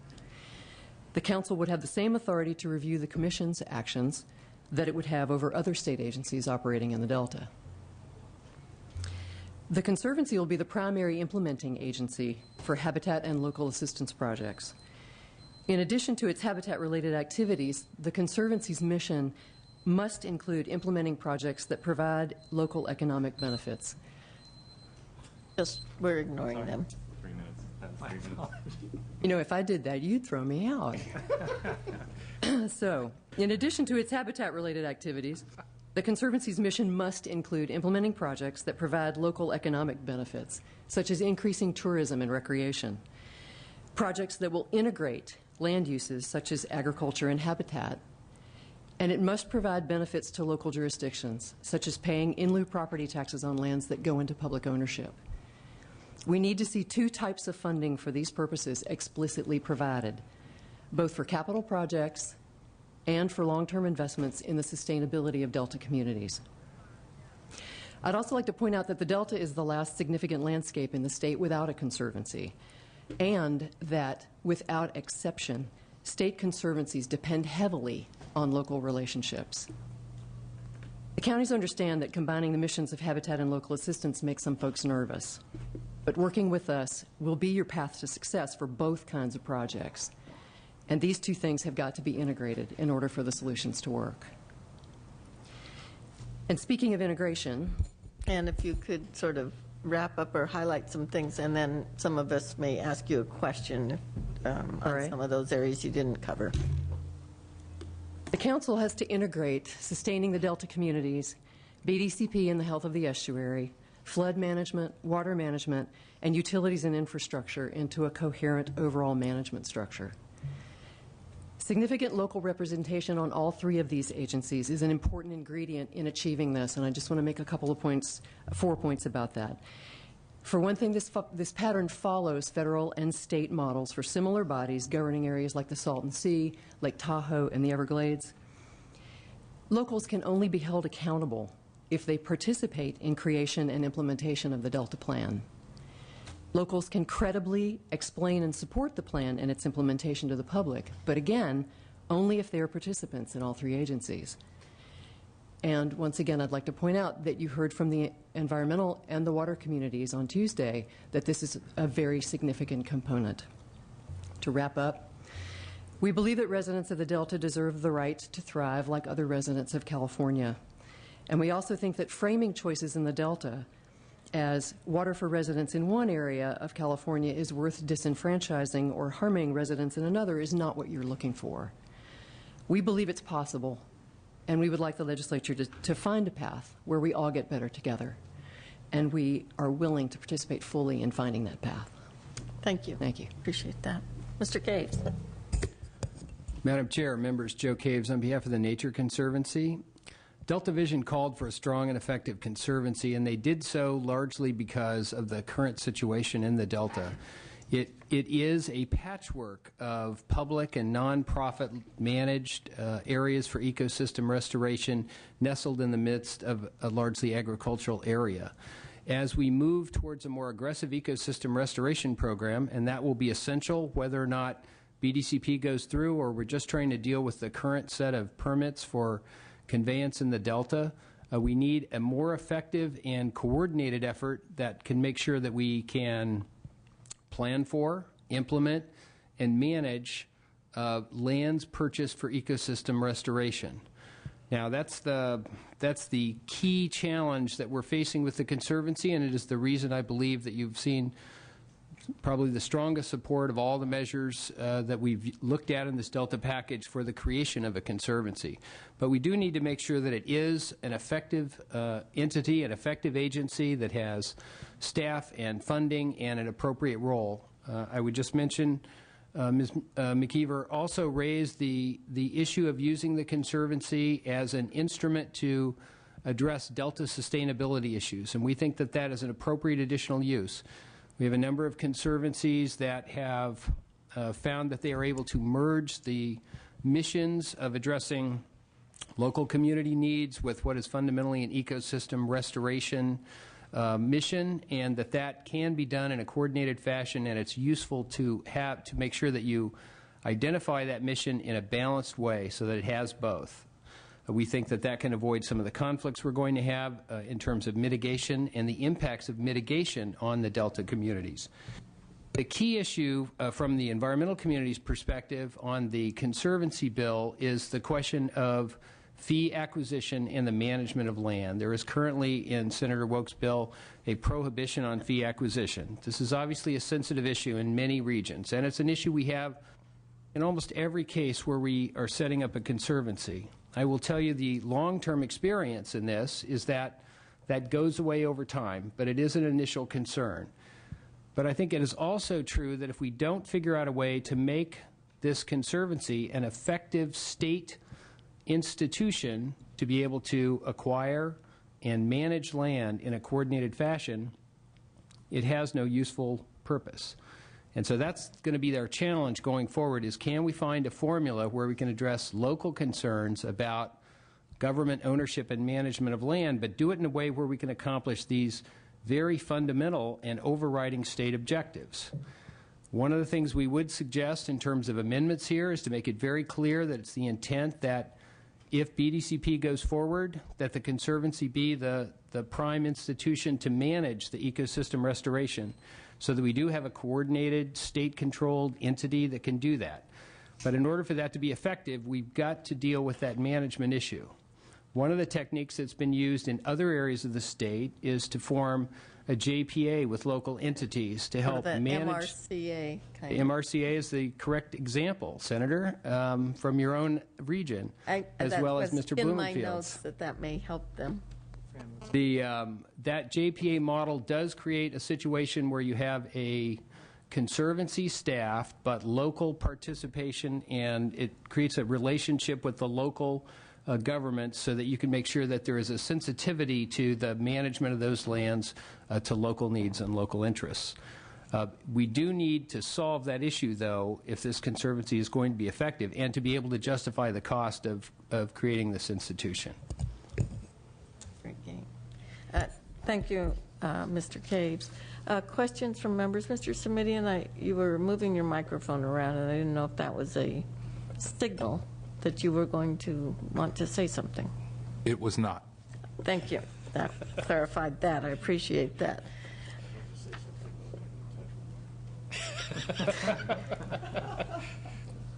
Hygiene issues. Senator Cogdell, a question, and I have a couple as well. Nothing about the Australians. No. There's a reason why that was a penal colony, though. Was that for the leopard kind of situation?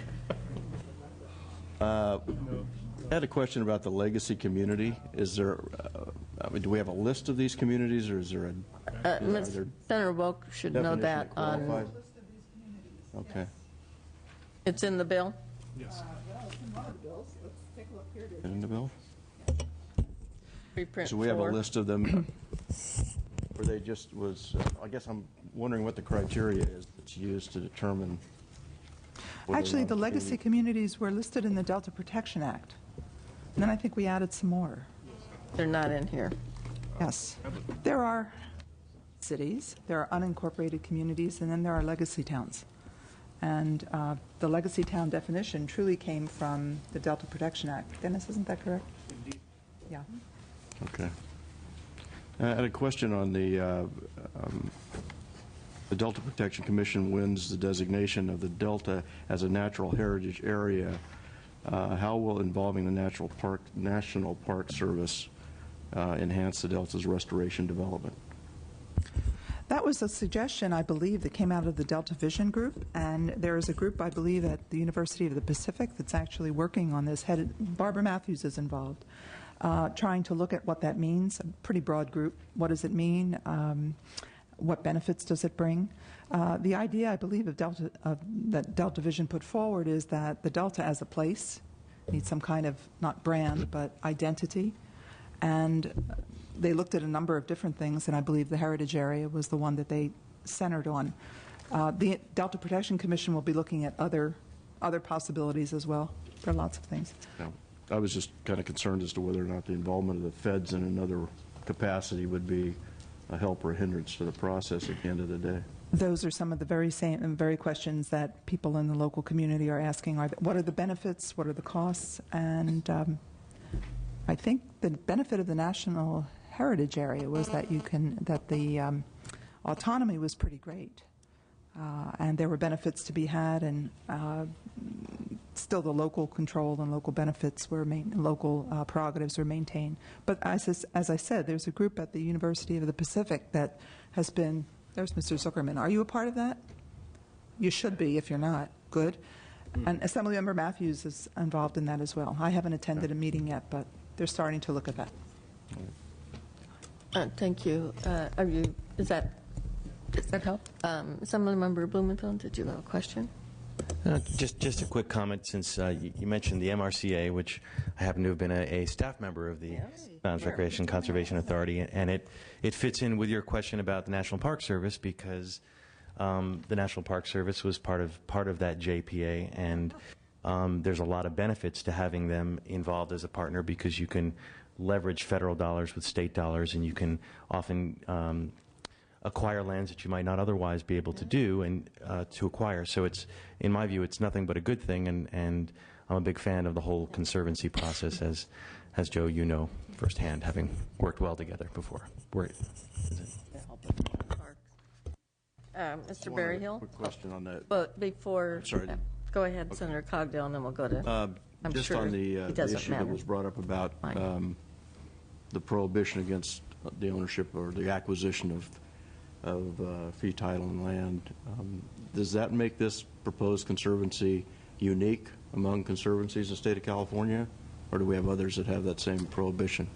There's a similar, though somewhat different, prohibition for the Sierra Nevada Conservancy. The issue here is the mission of this conservancy is quite different than for Sierra Nevada. In Sierra Nevada, the bulk of the lands are already in public ownership, and really the Conservancy is trying to work around the margins and help to deal with a lot of the impacts in many cases of public ownership.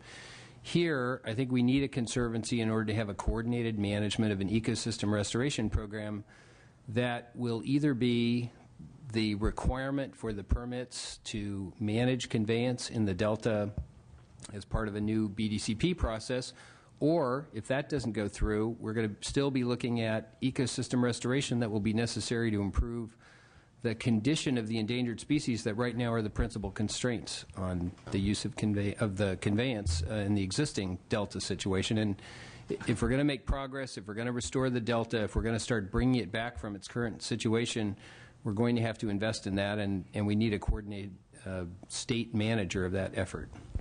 And I would agree with that. I think if we're going to have a conservancy that's going to, to be in place to try to take the status quo and change it to what we want it to be, that'll hopefully, again, meet the two goals that we've set out, there's going to have to be some redesign and some changes that are going to have to take place in land use in the Delta. And it seems to me we've got to have some way to keep existing property owners whole in all of that. So, and Senator, if I might address that for a moment, I think what you're seeing in that prohibition is a fear of the very substantial degree of land conversion that's being proposed. I think 100,000 acres is a number that you hear frequently. I think that came from Delta Vision. The number currently, I believe, in the latest BDCP recommendations was 80,000. But understand that that number, or those numbers as they are proposed, do not reflect the entirety of the land conversion that would be needed in order to achieve that. In other words, we can take an example. Westlands Water District bought 3,000 acres, a little over 3,000 acres in Yolo County. And while they may own 3,000 acres, they may only get 1,500 acres of wetland restoration or creation out of that. So when you hear a number like 80 or 100, it may actually mean 200 or 300. We don't really know. And climate change and sea level rise will have an additional impact on top of that.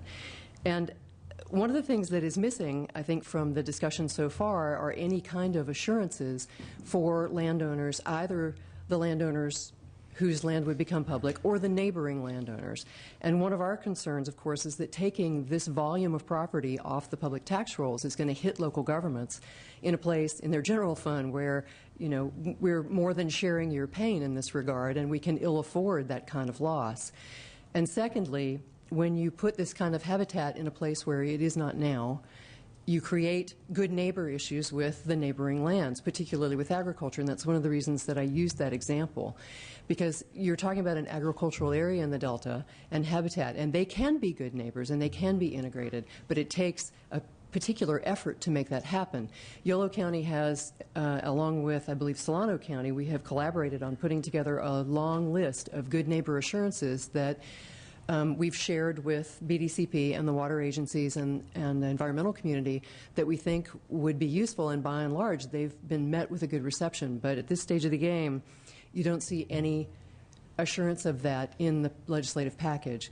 And the last point I'd like to make on this is when, again, an example in Yolo County, actually two, in the Yolo bypass, it is currently proposed in BDCP that there would be a certain level of flooding in the bypass to restore floodplain action on behalf of fishery. And as we look at the information that is currently available with BDCP, they may only be flooding a certain number of acres, let's say, because we don't know for sure, but let's say that it's maybe 20,000 out of the entire 60,000 in the bypass. But because of agricultural practices, because of the specific acreage that will be flooded, Yolo County may lose all of that agriculture in the bypass. We're waiting for further information to be able to make that kind of analysis, but at this moment, you know, given farming practices and so on, it's not, you can't just go by the number of acres of wetland that are going to be restored as to what the impact is going to be. Last point, I promise. When the Yolo National Wildlife Area was created, the Vic Fazio Wildlife Area, the Department of Fish and Game, which owns that property, was on the hook, made the promise. It's a contract to pay the county in lieu property tax fees. We haven't seen a dime. We're over $1 million down, and for Yolo County, a rural county, that's meaningful money to us. So these are things that I think could be addressed that would help with this issue. You'll learn a lesson about contracting with the Fish and Game. Or the state budget process. The one thing we did get, Dave. The one thing we did get. Excuse me, I misspoke. Go ahead. Okay, thank you. Yeah, as I was going through this, I was curious. We're going to create a Delta Investment Fund in the state treasury. Now, I guess my first question is where is that funding going to come from? Is it going to come from fees from a board that we create, Senator, or where are we going to get the money for this, for the treasury? I think it was, I'm looking for the language. Give me the section. The language was drawn so that it could receive funding from a variety of sources. Whether it was bonds or whether could be a variety of fee sources. structures set up to the Delta Protection Council. And that was a recommendation straight out of Delta Vision. Yeah.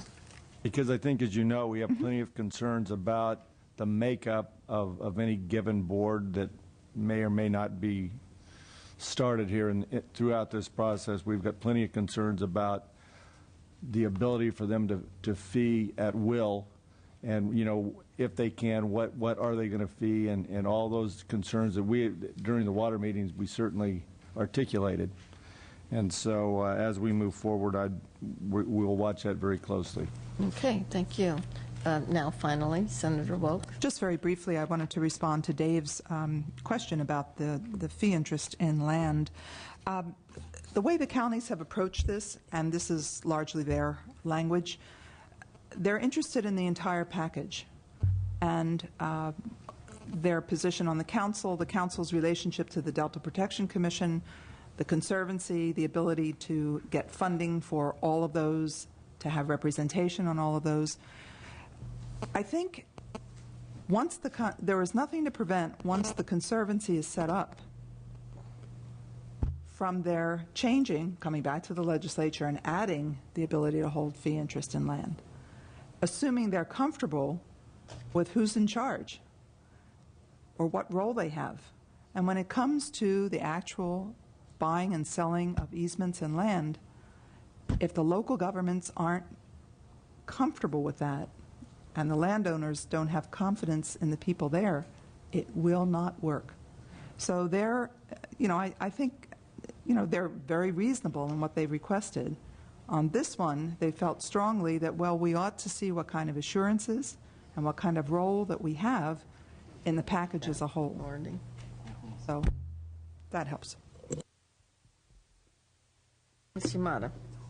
Thank you, Madam Chair. I wanted to just take a moment to talk about the living, working example of collaboration in the Delta that is the Yolo Basin, that I had the privilege of representing as a member of the Board of Supervisors, and that Lois and I have shared both as members of the Assembly, and now Senator Woke also represents the Yolo Basin as a senator. It's taken about 20 years of discussions to get to that point in the Yolo Basin, which is a wonderful federal, state, and local example of partnerships between the agricultural community, the environmental community, and a number of state and other local agencies.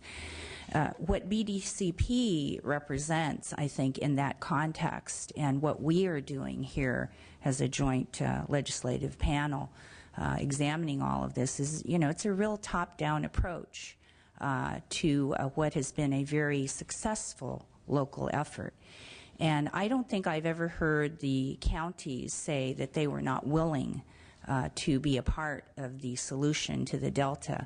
But I think I can accurately say at this juncture that there is clear concern and perhaps resentment on the part of the counties that very good and productive work of very, very long standing has really almost been dismissed.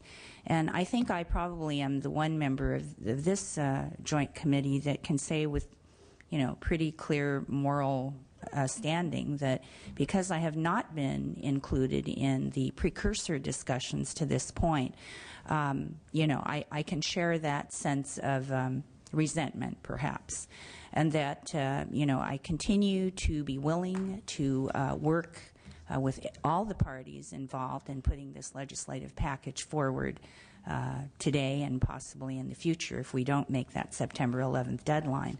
I think it is much more productive to include the voices of those who actually represent the Delta in these discussions.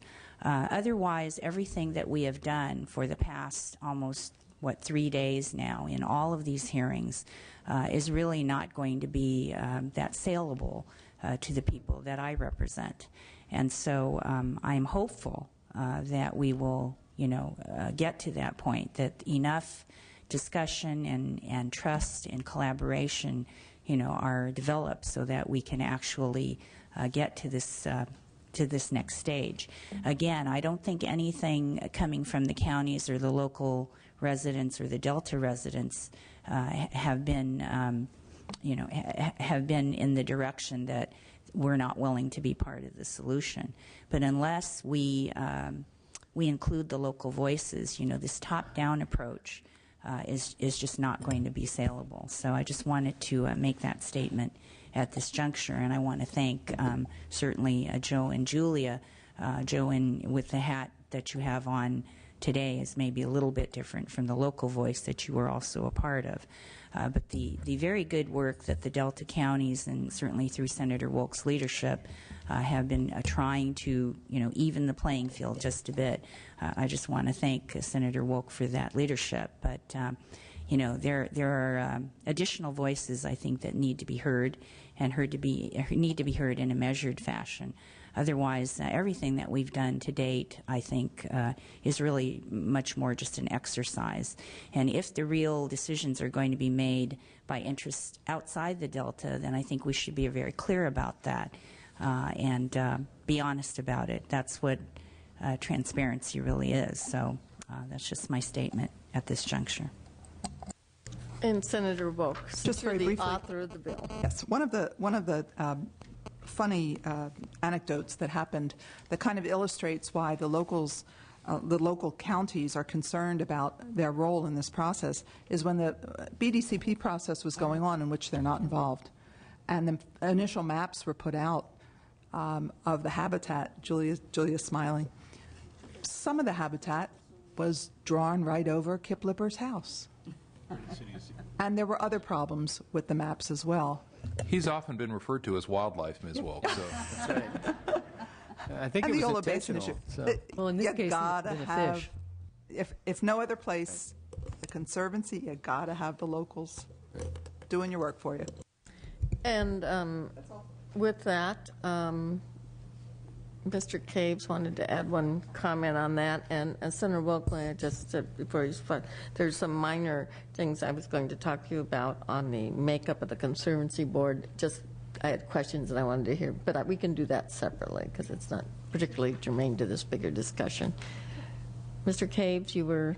Madam Chair, members, I just wanted to make one comment to those remarks, and being very mindful of the need to have local voices involved in the management of the ecosystem restoration that will have to occur in the Delta, whether BDCP moves ahead or not.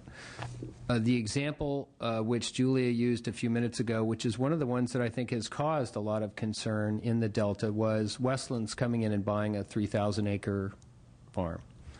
That will continue to happen. That will be the pattern if we don't come up with a mechanism where there is a public agency that has the responsibility to manage it, and one in which there is local involvement, a local say, a public process.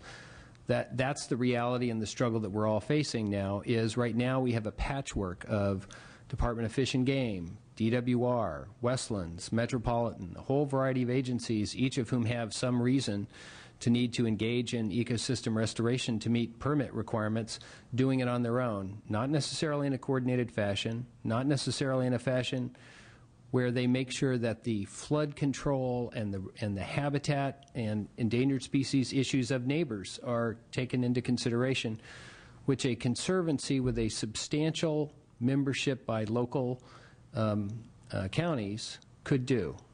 So. All right.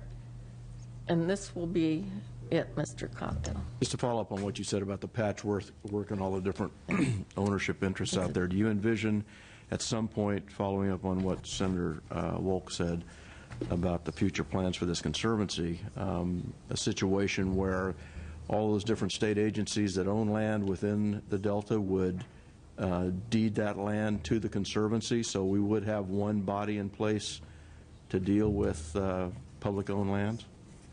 That was the recommendation of Delta Vision. That is a potential outcome here if the Conservancy has some ability to manage those. Right now, under the language in the bill and for the reasons that Senator Woke has identified, that's not resolved. And we're going to have to come up with some way to do it. Otherwise, we will be in a situation where a variety of nonprofits, TNC is a major landowner, for example, not really by choice, but because Department of Water Resources needed somebody to manage habitat lands that needed to be preserved for crane habitat. So those are the struggles and the conflicts we have. Having an agency that can do that in a coordinated fashion in a way that's sensitive to all the landowner and the local community interests, I think, is really in everyone's interest if we can find a way to agree on the terms of that. Is there anything in the language in the bill right now that would prohibit a property owner from donating land to this? No. It's just the acquisition. How about establishment of conservation easements? Is that conservation easements ability? They don't have the ability to hold it in fee. You could donate it to the Conservancy. They would have to give it to someone else. I see. They could give it to a nonprofit. They could give it to another agency. And that's the irony. Agencies that are not particularly popular in the Delta would be the likely recipients rather than the Conservancy under the current language. But as Senator Woke indicated, this is a work in progress and subject to the other issues in the package. So. And if I could just reiterate again what I said earlier about management funding, I think that, in fact, BDCP shares the same issues that the counties or the local jurisdictions would have, in the sense that for them to achieve the habitat goals, they need fully funded, dependable management, essentially in perpetuity. And what I think we would like to see is fully funded management in perpetuity of these lands so that they are not left to the law of unintended consequences, and consequently, therefore, we are too. And I would also just point out that these actually do cost the local jurisdictions money when land goes into public ownership, even if it's state public ownership. We have the additional policing costs, the additional fire protection costs, et cetera, that go along with that. And so it's not neutral for us. It's actually an additional cost. And so we would like to see all of those things adequately taken care of. And in that, I think we are actually in lockstep with the concerns of pretty much everybody else. Yes, Mr. Hoffman.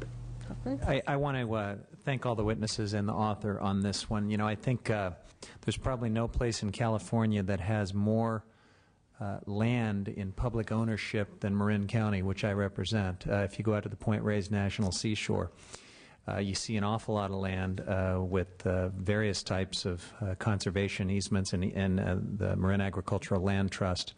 And I'm familiar with some of the tensions that have been described here between local, particularly the local agricultural community, and a concern that there's going to be this big new government landowner on the scene.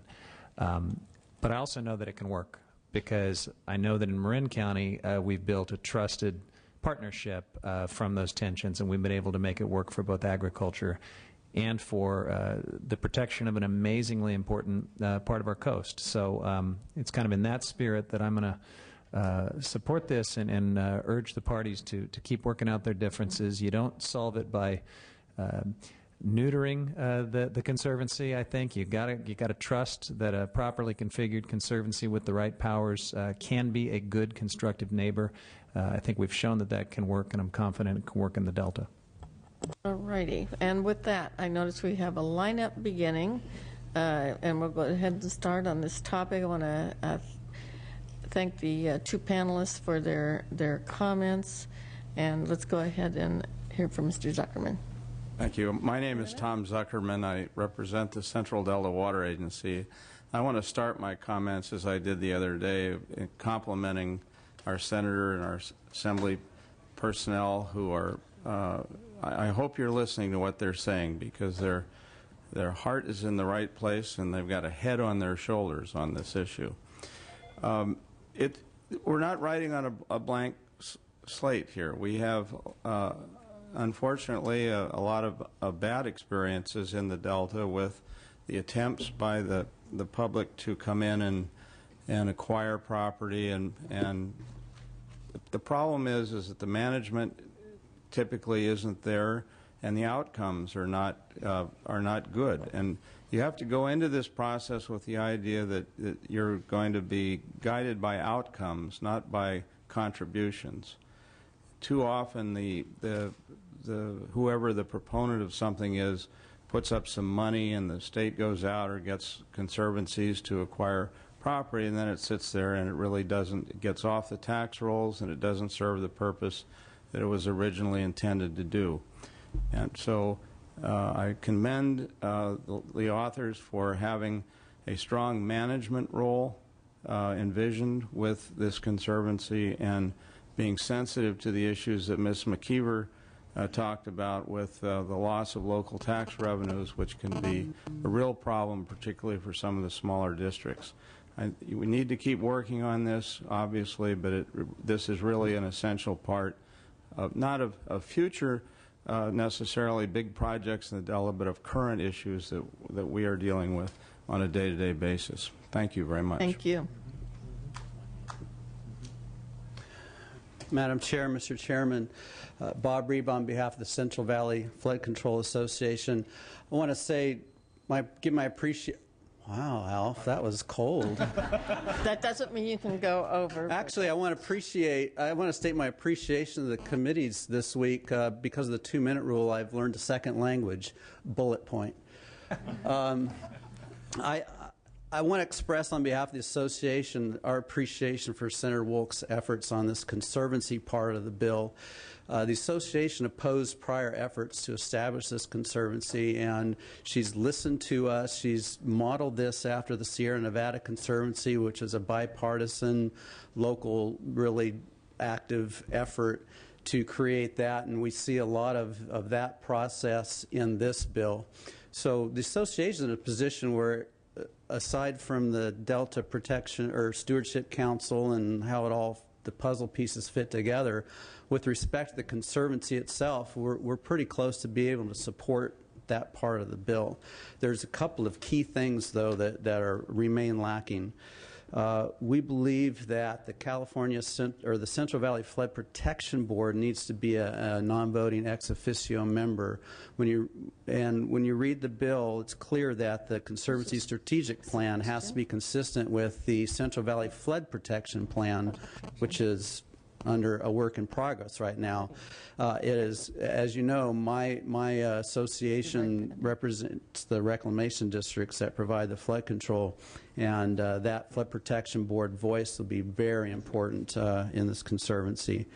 We also need to request a strong statement in the bill that the activities of the Conservancy do not result in redirected impacts to flood control facilities or levees and those components. Language similar to that which is included in Chairman Huffman's bill and Senator Steinberg's water bond with respect to water project development. Finally, because of time, I want to reiterate the importance of the Yolo bypass as a key component of the Sacramento River Flood Control Project. That Yolo bypass is there with a flood easement on that land to convey floodwaters past West Sacramento and the city of Sacramento and other communities, Clarksburg. And we have to be extremely careful in looking and evaluating ecosystem restoration projects that we don't have urban forestation or, riparian forestation and things that are growing in that bypass that retard the flow of water and then end up blowing out levees. I'd like to thank you for your comment. Thank you. I think your suggestion on the ex officio member and Flood Protection Agency may be a good one to take care of some of those concerns you just raised. And your 2 minutes is up, but I appreciate anything you'd like to add in writing. Thank you. Hello again, Barbara Berrigan-Perea with Restore the Delta. I first off would like to remind the committee that there are other groups, environmental groups within the Delta that really see a different vision for a conservancy and for water management within the Delta that differs from what has been talked about today by Mr. Caves. Restore the Delta is in support of SB4 as a standalone bill. We feel that the governance structure as described in SB4 exemplifies the type of local and state partnership that is needed for successful governance of the Delta. Local participation is absolutely essential for restoration of the Delta. We also agree with the bill's intent of strengthening the authority of the Delta Protection Commission.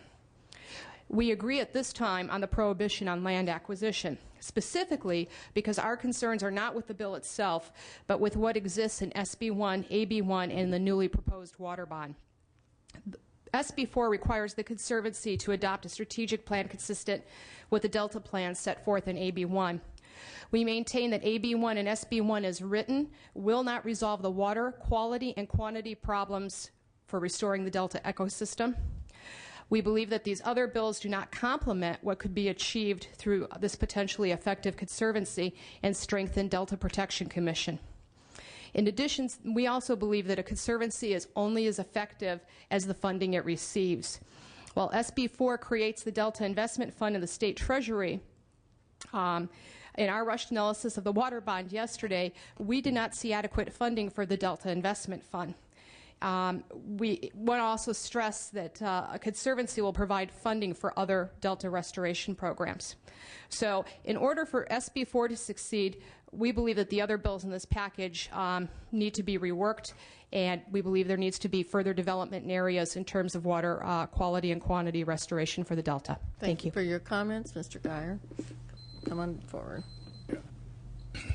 I'm Bill Geyer. I'm Executive Director of the Resource Landowners Coalition. It's a coalition of California landowners promoting collaborative, compensated stewardship, landowner stewardship objectives.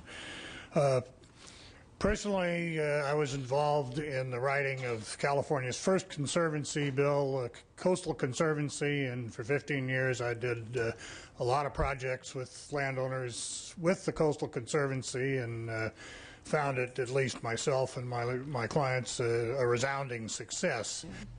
We, my organization, RLC, sponsored a Conservancy for the Delta bill. Senator Machado carried in 2004. That bill passed but was vetoed. We've supported in concept both the Conservancy bills this year, waiting for some of the details. Frankly, I'm a little surprised that we're this far along in the process and still have, I would say, most of the basic details of Conservancy legislation still unresolved, or, if you will, in concept or to be seen later. I'd just like to make a couple of points. My interest is primarily from a landowner standpoint, and I think agriculture is probably the biggest single category of landowners that would, to me, have a chance to benefit it and need it. We also have habitat, we also have recreation, we also have public safety issues, and I think we need to be careful in this to authorize people to do all of these projects and to try to do them conjunctively, at least as many of them as possible, together on the same project, but not require anybody to do it, or to do something that they don't think they can do with their particular use on their particular property. I have to ask you, Mr. Geyer, to just finish with that, and I appreciate your comments, and please submit anything else you have to my staff or Mr. Huffman's staff in writing. All right. Appreciate it. Thank you.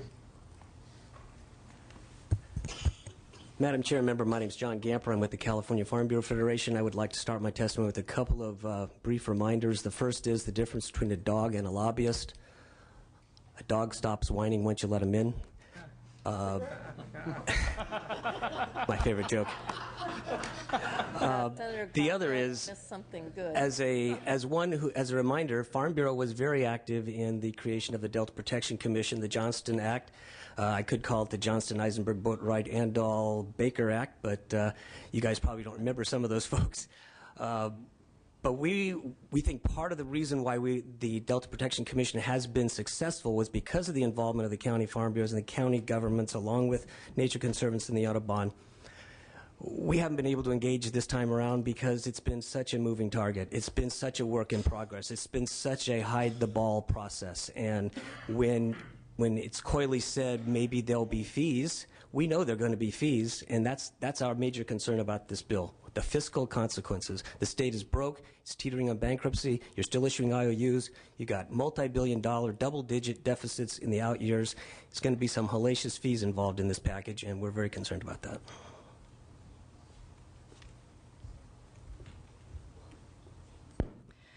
Hello, my name is Barbara Daly, and I've spoke before. As you know, I live in the Delta, and I'm a landowner there. And I don't know if this totally fits with what you're saying, but I think it's close enough that I'd like to just state from living there that the Delta is a place. It's not a well-known place. It's not as well known as the Napa Valley or the Bay Area, but it's close to both of them, and it definitely is a place, and it definitely looks like a place if you drive out there. With the Nature Conservancy's help, though, I don't think that the Delta will look anything like the place it is today. I believe they probably do have some funding behind them from the Packard Foundation, and that is a little concerning to some of us. But with 5 huge facilities being planned to be put in 15 or 20 miles between Freeport and Walnut Grove, the amount of concrete, the amount of trucks, the amount of disruption, the amount of electrical needs that will be needed for this type of facilities will really change and tear up our delta as place. And you will be creating a new place, and it won't be the delta. Thank you. Thank you. And the last word, Mr. Minton. Good afternoon. Jonas Minton with the Planning and Conservation League. After about 10 hours of these hearings, oddly enough, I'm starting to develop a cautious optimism based on two things. The first is what I see as a genuine recognition by you as the legislators that restoration has to be part of an overall package. I think people get that. I don't think it's at issue. The second thing that heartens me is actually the approach in this bill, which recognizes how locals can be part of a solution and can build to it. My caution is the amount of time that we have in the rest of this session to put a lasting solution together. I think that there are ways to build on the restoration concepts. I think there are ways to involve locals that can lead to improved water supply reliability. And we'll be providing your staff, we'll discuss with them some thoughts we have, how this can actually start coming together. So thank you. Thank you. Appreciate that. And thank you to our two panelists. Comments are well appreciated.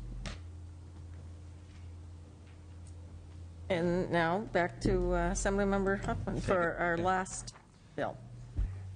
All right. Thank you, Senator Pavley. We're going to go to item number 3, preprint Senate Bill 2, formerly known as SB 229 by Senator Pavley. So we are going to ask Rick Soren, Fran Spivey Weber, and Phil Eisenberg to come forward. Andy Sawyer will join you too. Great. We'll bring a date. Terrific.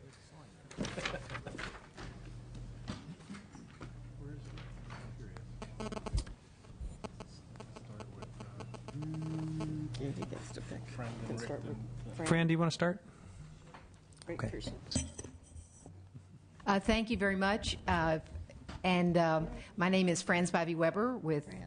I'm the Vice Chair of the State Water Resources Control Board, and I'll be speaking specifically to the diversion and use reporting and to enforcement. First of all, on reporting on diversion and use reporting, the state needs complete and accurate reporting on diversions and use, and we don't have it. So it's, I think that SB 2 and AB 900, which is not part of this effort, are heading in the right direction. I would also add, however, that we also need authority for the Water Board to increase the frequency of reporting. Right now we have the people report every 3 years once they've gotten it right. Sometimes we need annual reporting for some situations, so that might be something to think about as you work through this.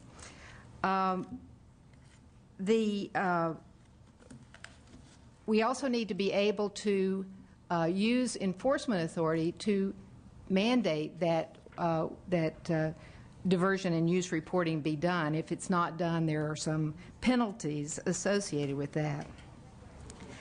There are other gaps that on the enforcement side, just like with reporting and use, we need to have stronger mandates for enforcement.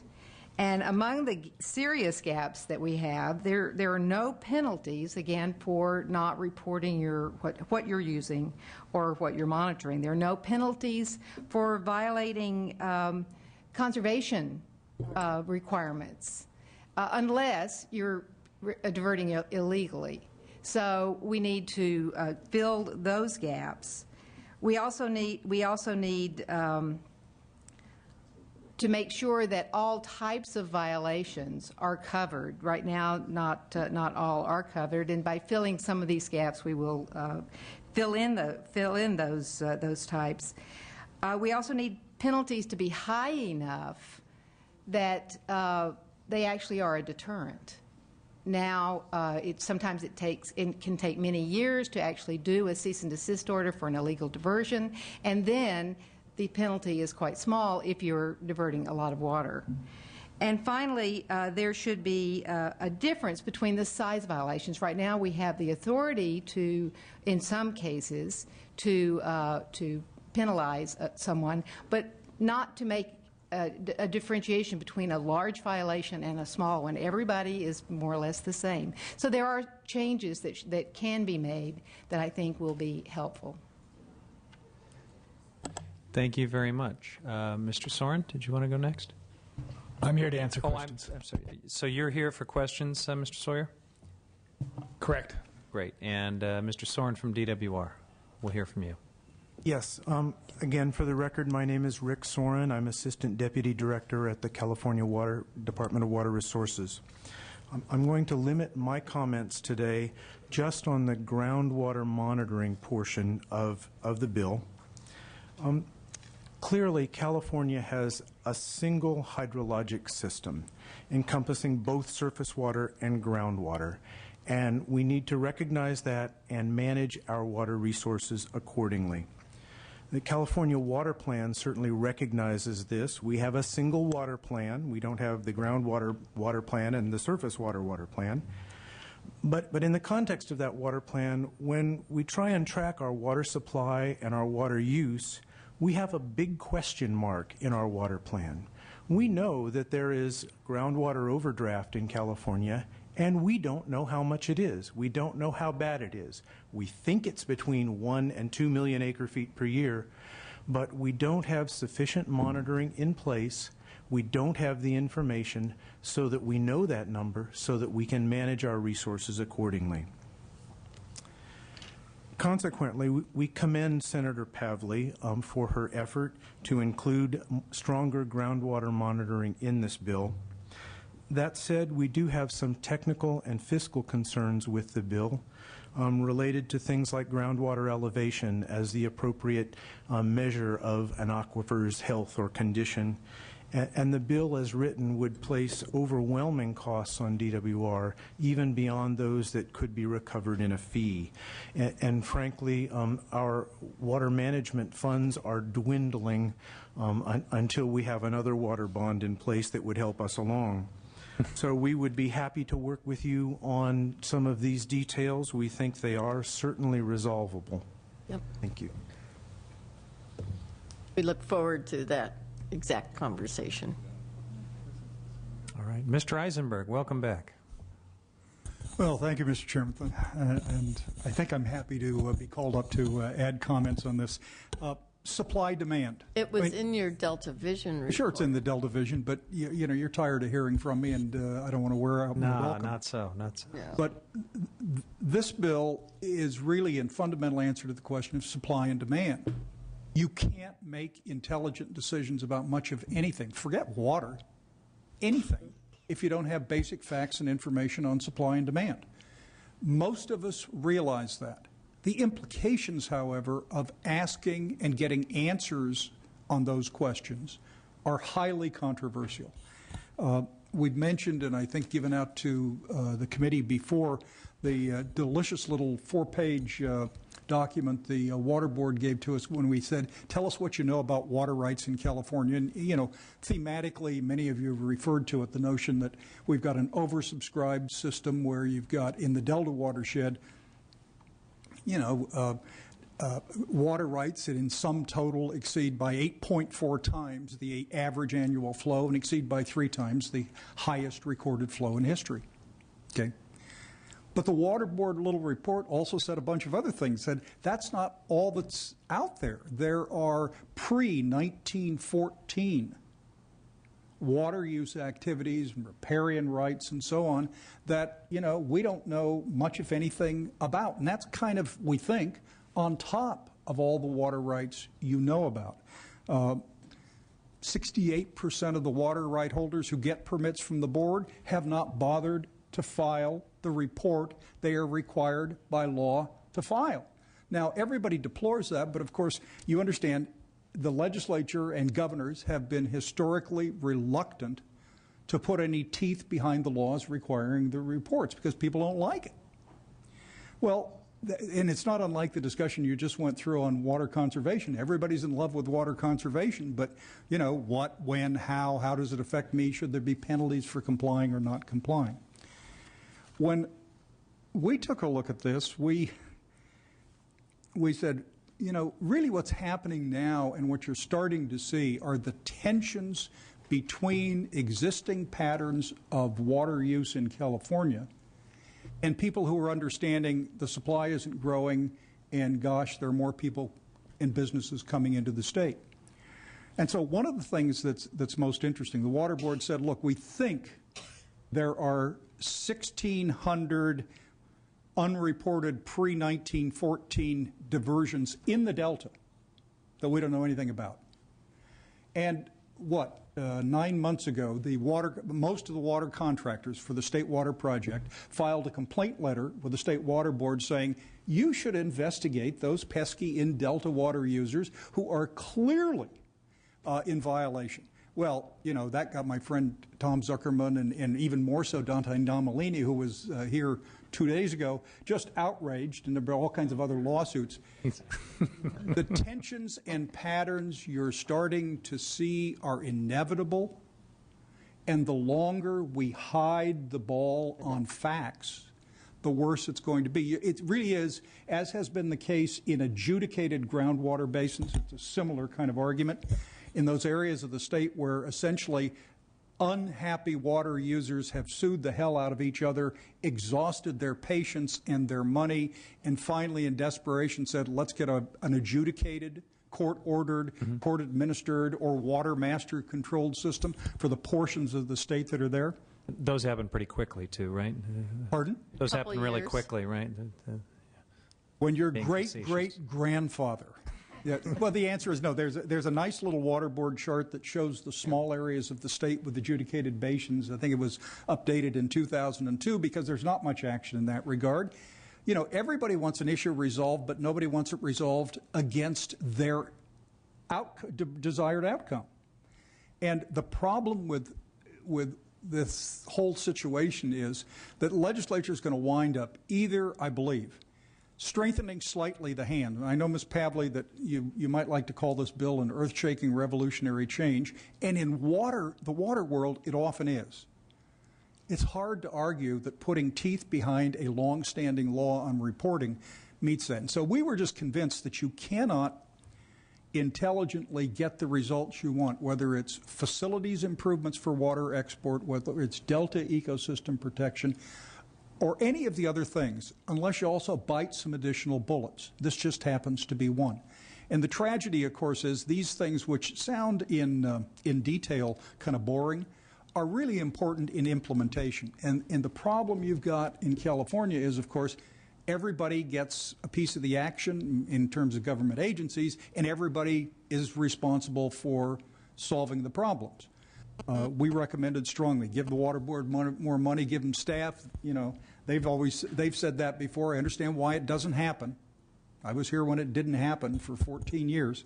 But those are just irreversible consequences if you decide you really want to address the water and ecosystem problems of California. If you don't, then the status quo is a way of kind of lurching from court case to court case and emergency to emergency. Just last thing, and I'm going to shut up. The law is, I don't know, fuzzy, clear, both. Beneficial uses of water by people are favored. There's the constitutional article favors beneficial uses of water and says no wasting.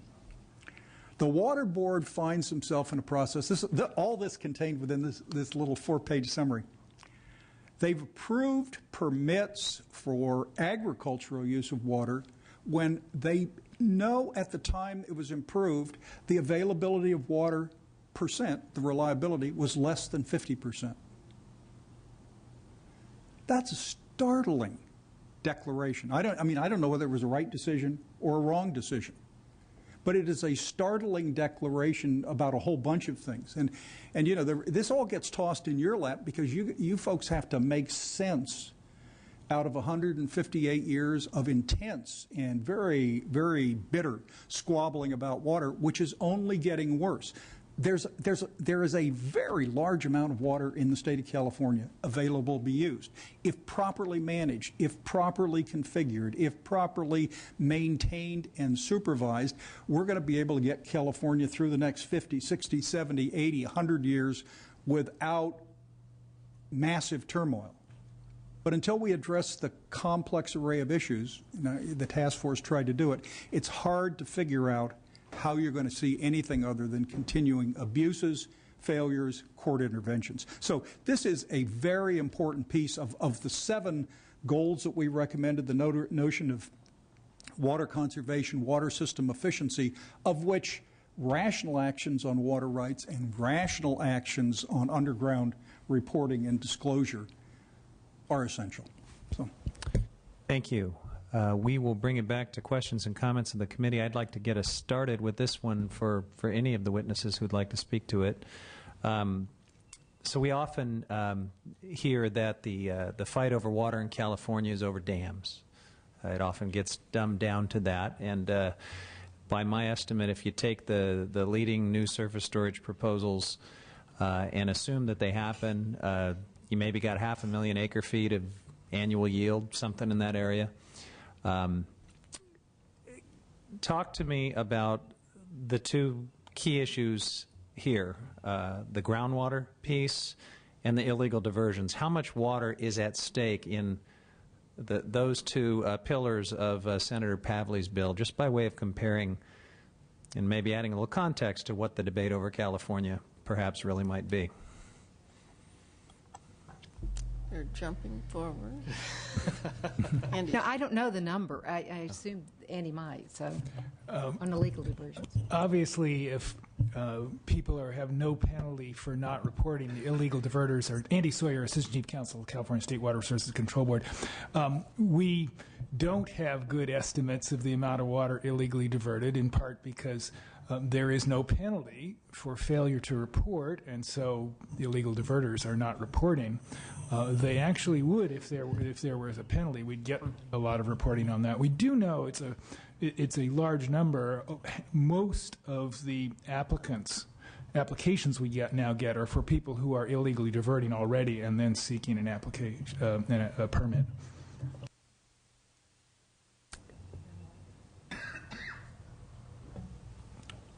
Well, I can't tell you how much of our water supply every year comes from groundwater because we don't have that monitoring information. But we do know it's a critically important part of our big picture. Well, you've estimated, you threw out a pretty big number for the estimated overdraft, which is your best guess. 1 to 2 million acre-feet per year. And so that's just the amount above what we're putting back in or is going in naturally. Yeah. And so the objective here is just to have good monitoring information so that we can practice good management, so that in years like this, when we're in the 3rd dry year, we're not having wells go dry and scrambling to deepen wells. We have an understanding at the local level of how our aquifer is going to behave so it can get us through years like this. Mr. Eisenberg, did you? Mr. Chairman, the Department of Water Resources is about as polite as it's possible to be in the latest of their groundwater surveys, the 2003 updated Bulletin 118, which is the groundwater stuff.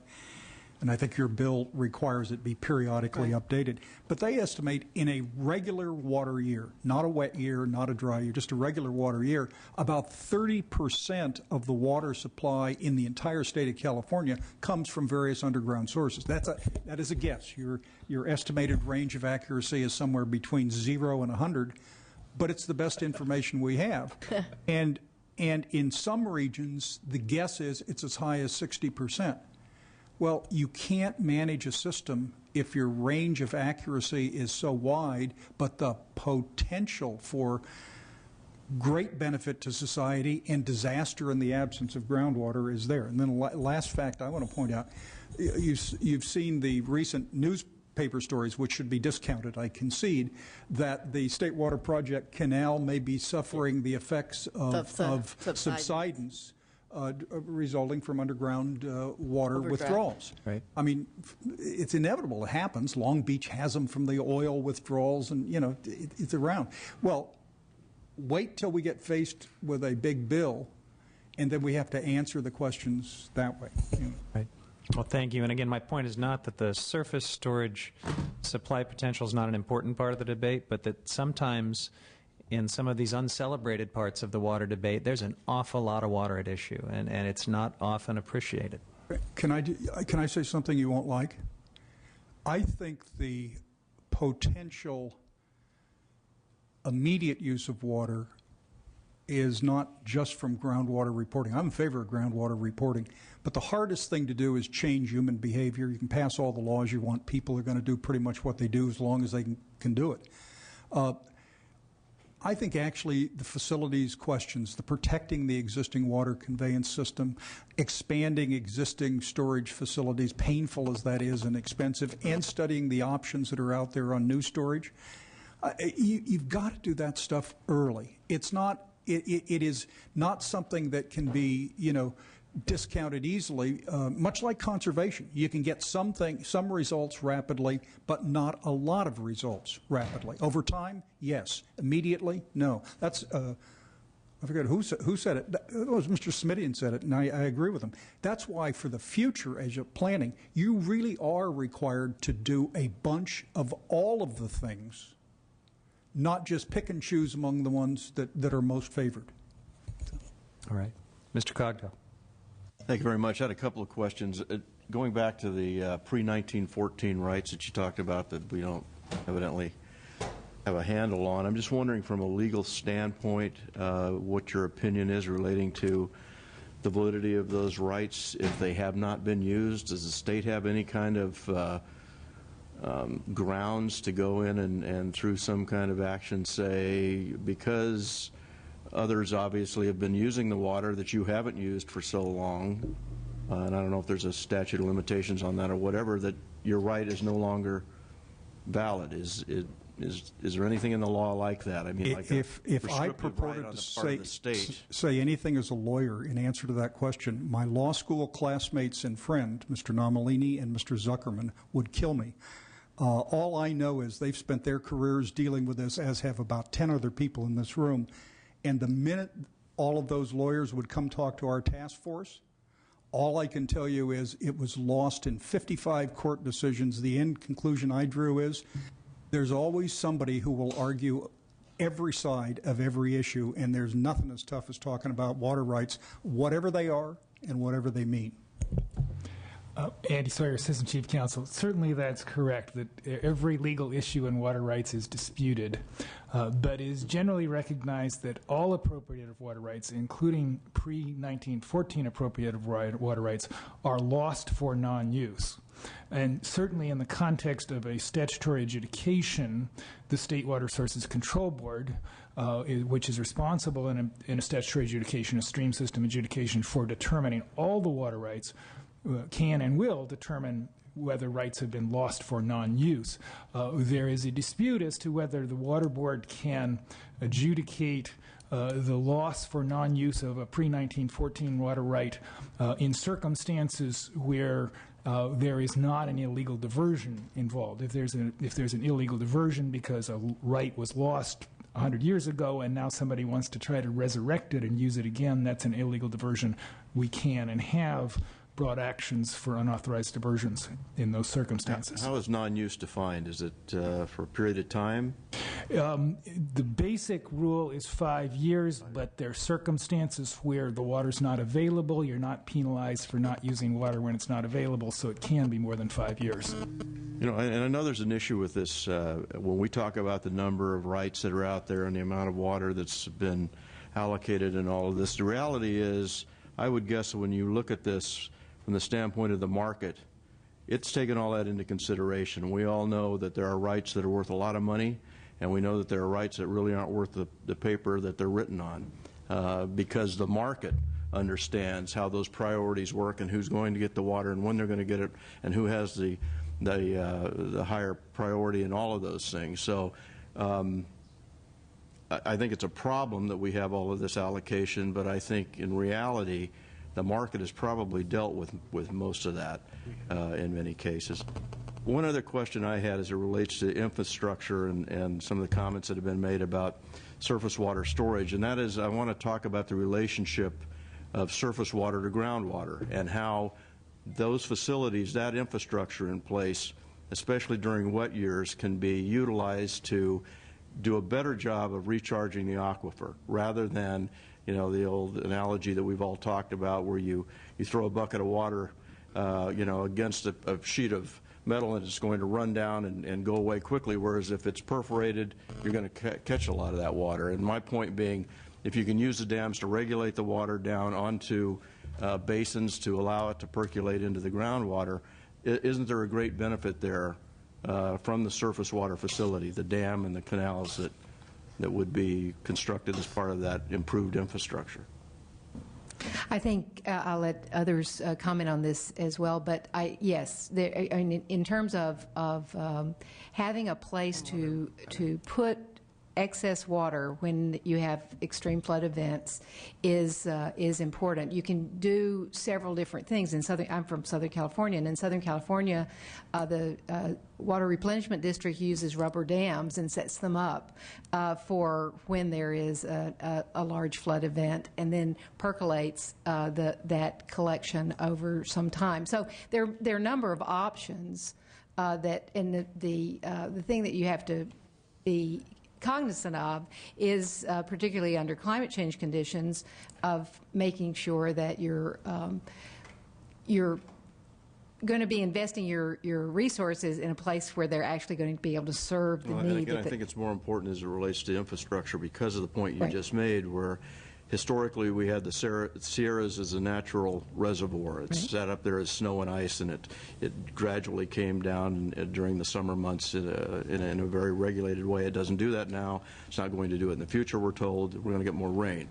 That means we have a different resource to manage, and it's been our argument all along that we don't have the tools in the system to do that. It was designed under a much different scenario than we're going to experience in the future. So again, to me, there's a lot of reasons why surface water storage has to be an important and is an important component in this overall plan. Again, it's not the end-all.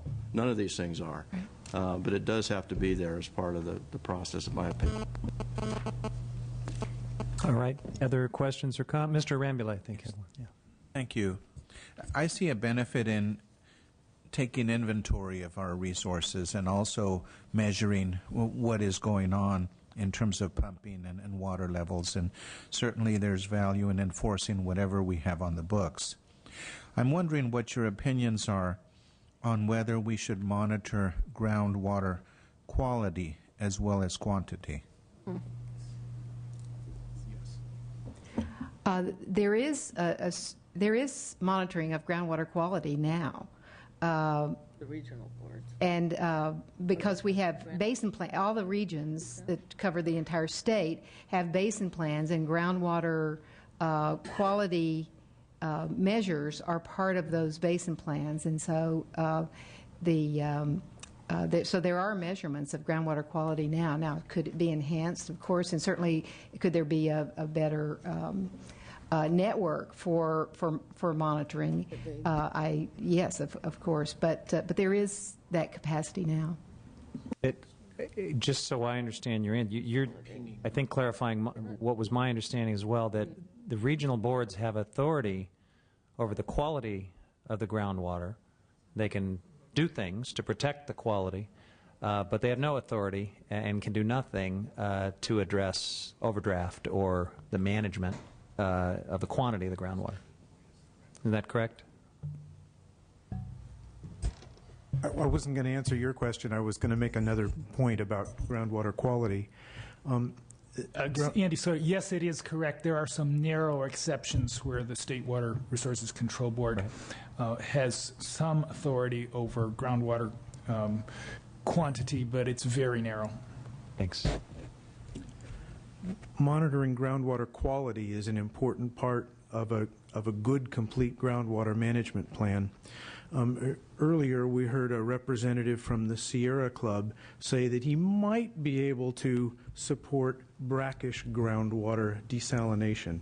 Well, if you've got a salty aquifer, maybe you write it off. You think you can't use it. But if you know what the quality, what the salinity level in that groundwater is, maybe you can economically desalt it and use it for some useful purpose. So knowing the quality of your groundwater is sometimes as important as knowing the quantity.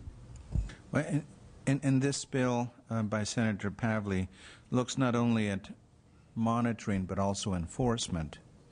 That if there is monitoring of groundwater quality, is there the ability to enforce standards? And I say that in the context of representing areas of Central California where many communities, particularly low-income communities, do not have access to a good quality groundwater.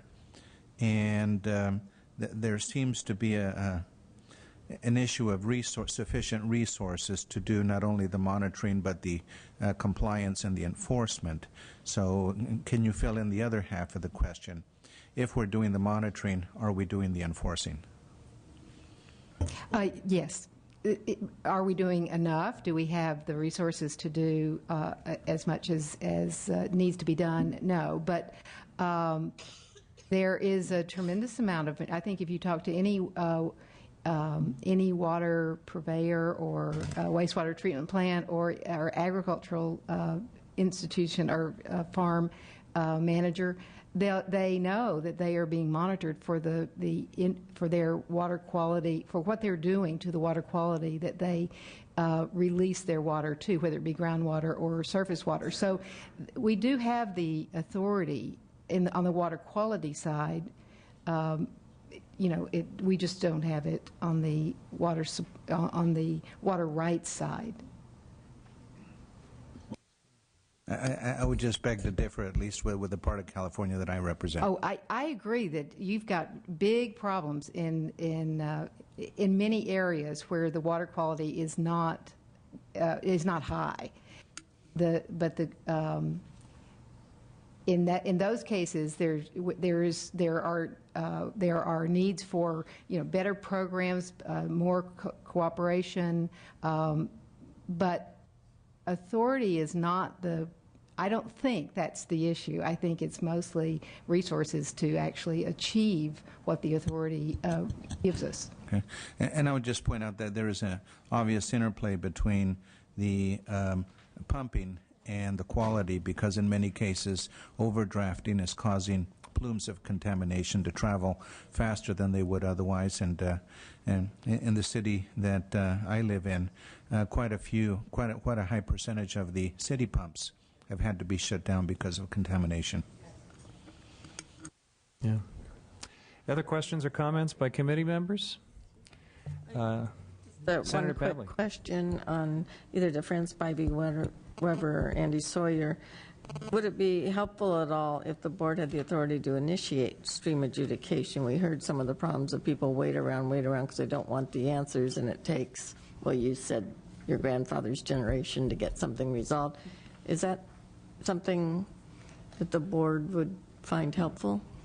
It certainly it was recommended, as I recall, in the Blue Ribbon Task Force report, and also from the committee, the Secretary's Committee that put a report together based on the Blue Ribbon Task Force report. So it's certainly something that we would we think should be explored. Could be used in an advantageous way. Senator Pavley, in fairness, the legislatures in the last 30 years have slowly increased, largely through bonds, but not exclusively, the amount of assistance to local agencies to go along with the various requirements that are imposed. But there's never been that last gap, is what happens if they, choose not to take the money, or taking the money, they have not completed reports. It's that last gap. Yeah. Good point. And a final question for me, to the man from DWR. You talked about groundwater monitoring and your frustration a little bit. Share with that with costs. I know the governor asked for some voluntary reporting. in conjunction with his drought executive order past February, sort of how is that going on a voluntary level? And my second part of my question is, even the bill that's being proposed has a statewide groundwater monitoring. Would it be helpful to prioritize which areas of the state should sort of sequentially go first, for example, the Delta area? Our voluntary reporting of groundwater levels and groundwater management issues this summer has been surprisingly good. We're getting a lot of voluntary reporting, more so than we thought we might. But that information is kind of patchy. There are some areas where we don't have as much information. And I'll just note that from the information we have gotten, we can see the benefit of active groundwater management. In areas that have taken advantage of CalFed grants, that have active conjunctive use programs, groundwater levels are higher now than they were in the 76-77 drought, for example. So we know groundwater management works in those regions that are doing it for themselves. As far as prioritization, generally, one does prioritize one's work, take care of the worst situations first. To the extent we have enough information to prioritize aquifers and basins, we would probably do that. I'm not sure we always have the best information to do that. Fair enough. Well, I want to thank these witnesses, and we will now open it up to public comment. Steve Evans, Friends of the River. We strongly support this bill. In regard to groundwater monitoring, we recommend that the bill consider actually putting the monitoring responsibility in with the State Water Resources Control Board instead of the Department of Water Resources. There's a couple of reasons for that. One is there's a direct connection between surface water flows and groundwater extraction, as the Water Board is increasingly having to take action as groundwater overdraft dries up entire rivers, as it does often with the Carmel River. And we think the Water Board, as a regulator, is a better agency to be the monitoring agency for this. And also, from my perspective as a longtime resident of the Sacramento Valley, I can tell you that there's a lot of paranoia in the Sacramento Valley about DWR's monitoring of groundwater there, and the connection with potentially taking Sacramento Valley groundwater and exporting it south. In addition, we strongly support the provisions for increased monitoring of surface water diversions and water rights. Sooner or later, I think, when all the dust settles and the smoke clears away, though, we're going to have to adjudicate Central Valley Delta water rights and really figure out what's available and what is the highest and beneficial use. And this directly ties into provisions in PAB1 and PSB1 in terms of determining Sacramento River flows and delta flows, as well as establishing a water master. A water master really is not effective unless they are mastering adjudicated water rights, and we suggest this be considered in this bill as well. Thank you. Thank you. Dante John Nomalini, Manager and Co-Counsel, Central Delta Water Agency. First of all, with regard to the need for adjudication, the water rights system that we have in California reflects itself in terms of resolving matters through an adjudication. The water right permits and licenses granted by the state for years have been recognized by lawyers as hunting licenses. So they were handed out with the view in mind that a water right adjudication would bring the resolution what the exact quantities are that are available and who has to shut off first. So in the context today, there's not a relationship to what the history has been of water rights in California. So you see this anomaly of these large amounts allocated, but really there is no certainty behind them. There was a water right priority system that always recognized in shortage the junior water right holder would shut off first. Therefore, the need to have a perfect handle on the quantity wasn't there. You may want to change that system. It sounds like you do. but it is a bold change. In terms of the water rights in the Delta, of course, is being attacked on a broad scale, even by my good friend Phil Eisenberg, because we are trying to protect our home ground. Water use in the Delta was fully reclaimed by about 1920 or 1930. It was a swamp and overflowed lands. Had water there all over it. The water rights in the Delta have in the past been recognized by the water agencies as being riparian. Today we're faced with challenges. Monitoring water diversions in the Delta doesn't do very much because of seepage into the ground and the high groundwater table that exists. So for years there was an exemption to reporting for the Delta because the Department of Water Resources evaluates the consumptive use of agriculture in the Delta by analyzing the cropping that goes on with the precipitation and the evapotranspiration rates, and that's how you get to a real number that makes sense in the overall picture. That number of consumptive use in the Delta is used to calculate what Delta outflow is, which is one of the parameters in the State Board standards. So reporting can be done. It's very expensive to try and do, and it's probably not meaningful. Aside from the Delta, because the consumptive use studies are what is meaningful for the planning. In terms of groundwater measurement, groundwater management plans have been developed and are being developed. I don't know if every community has them, but San Joaquin County does. We have portions of the Delta that are in those management plans. It's very complex to measure groundwater. You know, you measure water in a well, it may be pumping from a different aquifer because the screens are at a different layer. There are wells all over at different depths. Attempts have been made to put together these plans, and I think good work has been done. I don't know that just having everybody monitor the amount of water that's being pumped is useful. The groundwater management plan directed towards trying to get a handle on what's going on is more meaningful. Where there are not some, maybe there aren't any down in your area, there needs to be those plans. Anyway, just having penalties across the board and just beating up on the Delta or Northern California doesn't do it.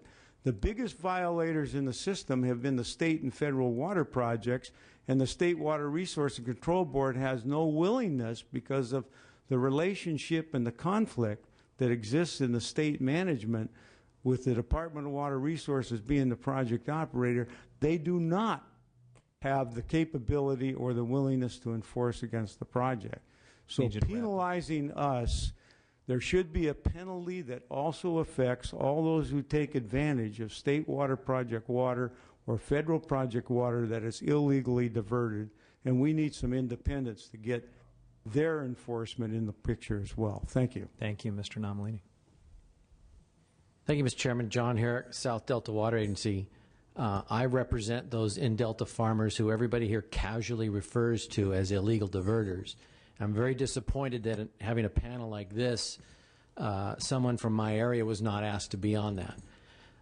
The issue of in-Delta diverters being somehow responsible for the degradation of the Delta and the fisheries is close to mind-boggling, but it's become the common perception and is mentioned even in hearings like this. The basis of the allegations were a report presented by people who spent hundreds of thousands of dollars to investigate Delta water rights, not to comply with standards or to find additional water supplies, but to attack someone else's rights. That report that was presented to the State Board somehow forgot to notice that California law confers riparian status on places like Grantline Canal, North Canal, Victoria Canal. It also failed to understand that there were 8,000 acres on one island that's been pumping water since 1911, which would establish a pre-1914 right. But everybody hears that there were thousands of acres of illegal diversions, and it keeps getting repeated, when in fact, I'll say 90% of what they alleged was wrong. Now, let's just say maybe there's some percentage that you think is illegal diverters. That's baloney, but let's just say that. The law says the state and federal projects are supposed to contract with people in the Delta or in the areas of origin and give them a priority of water. So even if they're bad, rotten people that I represent, they're entitled to a contract to get water anyway. So this isn't a question of trying to figure out, we have to know where the water is and who's using it. This is a question of attacking the Delta, because the legal course right now is that we need to determine how much the areas of origin the Delta need and the fisheries need, and then what's left over for exports. It's not to get rid of the water diverters in the Delta who you think are illegal. They have a right to get water. Now let me end with a explanation of what, or clarification of what Mr. Nomalini just said. The state projects are violating the water quality standards, which violates a cease and desist order against them, which prevents them from doing additional pumping in the Delta, which they did in 2007, got a non-public approval to do it in 2008, and then the state board, in its efforts to enforce water quality standards and protect the Delta, signed a whole bunch of transfers that had little language at the end that excused that provision of the cease and desist order. If you think this is anything but an unfair attempt to attack Delta water users, you're sorely mistaken. There is no enforcement against the largest violators in the system, the state and federal projects. The proposals in this statute, in this bill, are addressing problems that don't exist. Thank you, Mr. Herrick. And Thank you. Just to clarify, I don't think any of the witnesses singled out your clients as illegal diverters. I certainly didn't hear them do so. The bill applies to all diverters in the state. My guess is that any of us that represent constituents who divert from a river or stream probably represent an illegal diverter or two. I appreciate that, Mr. Chairman. However, the State Water Resource Control Board pulled all of their enforcement people from other areas and told them to focus in on the Delta. Just a point of clarification, though, about the testimony here today. I don't think anybody singled out Delta diverters. Thank you. Good afternoon, Linda Sheehan with the California Coastkeeper Alliance, representing the waterkeepers in California. I'm here today in support of the bill, and I wanted to mention just a couple of points about why it's so important. I attended a hearing in March that Senator Pavley put on, very helpful, on Water Rights 101, and there were a number of excellent points that were made, most of which I was going to make, but Mr. Eisenberg stole all the good ones. But I'll reiterate one of them. It's quite telling that, we have already over-allocated the amount of water that actually exists by at least 8 times, and probably much more than that, because we're not paying attention to riparian and pre-1914 rights. So we really don't know how much water has been allocated out there. We just know that we have allocated more than exists. So I feel for folks, like myself, who need water and feel they have water rights, but on paper there's rights, but when there's actual water available, you can't always match it up. And I think that's Mr. Eisenberg used the word lurching from court case to court case earlier, and I think that's a really good word to think about here when we're looking at water rights versus actual water. I think that in this state we started out with sort of this mentality that we could take as much water as we wanted. That's where we came in. It was almost seemed endless. It actually just flowed up out of the ground. But now we actually are realizing there's a finite capacity for water in the state. And no matter how much we want as much water as we can possibly grab, it just doesn't exist. So I think we're with this bill, really kind of moving, I don't necessarily want to say lurching, but moving slowly but surely in the direction of this idea, this value, this concept that we have to share the water. And this is something that we haven't really even thought about, but we have to share it. And this bill will help us share it in a way that the Constitution wrote about 100 years ago, and they envisioned this coming, that we can't waste it. It has to be reasonable and beneficial, and this bill will help us get there. So I do support it, and thank you. Thank you. Well said. Thank you, Chairman Huffman, for the opportunity to comment. My name is Ryan Becerra. I represent a number of Sacramento area municipal suppliers, as well as a number of water districts in the Sacramento Valley, including Yolo County Flood Control and Water Conservation District and Yuba County Water Agency. And I wanted to say, I think most agencies agree with the concept of groundwater monitoring. I don't think this portion of the bill, at least in concept, is particularly controversial among agencies, at least.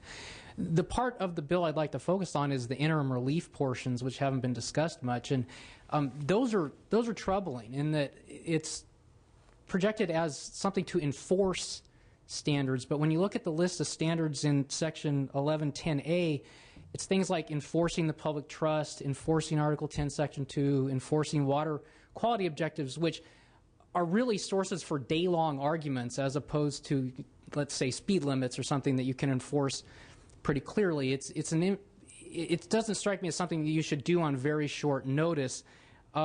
This leads into the next point, which is that the bill proposes a preliminary injunction standard as the standard for granting relief, and that doesn't make a lot of sense in the water board context. It makes sense in court in that you would go into a judge and say, I'm likely to win in this case, judge. You should give me relief to start with.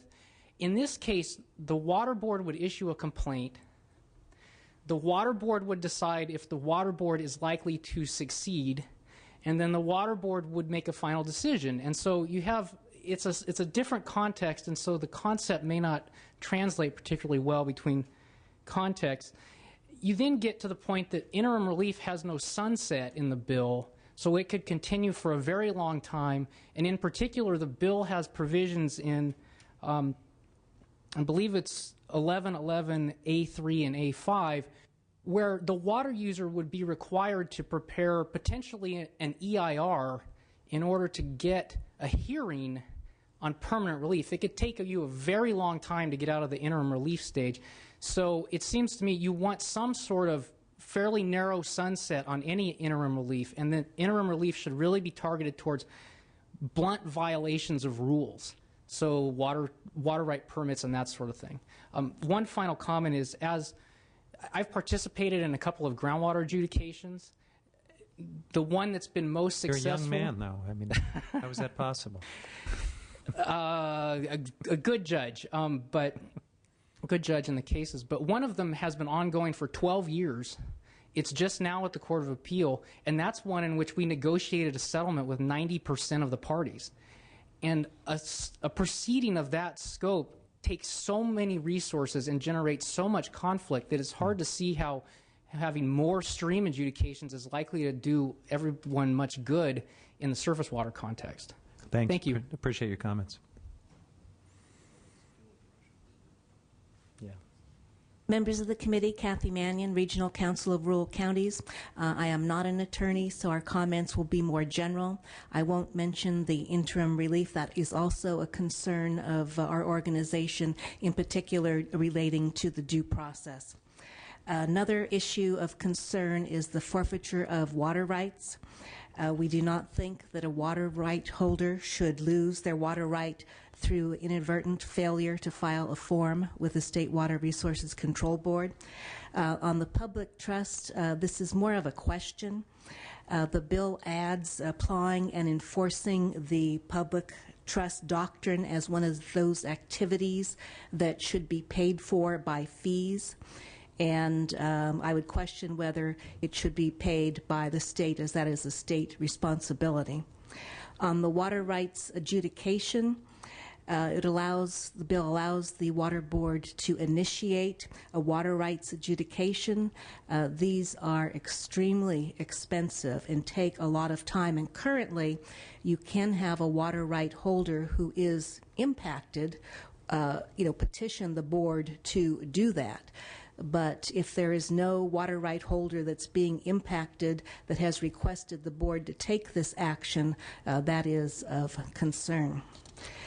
Let's see. Groundwater, I just want to briefly mention that, of course, we very much support local control of groundwater. We do support groundwater management.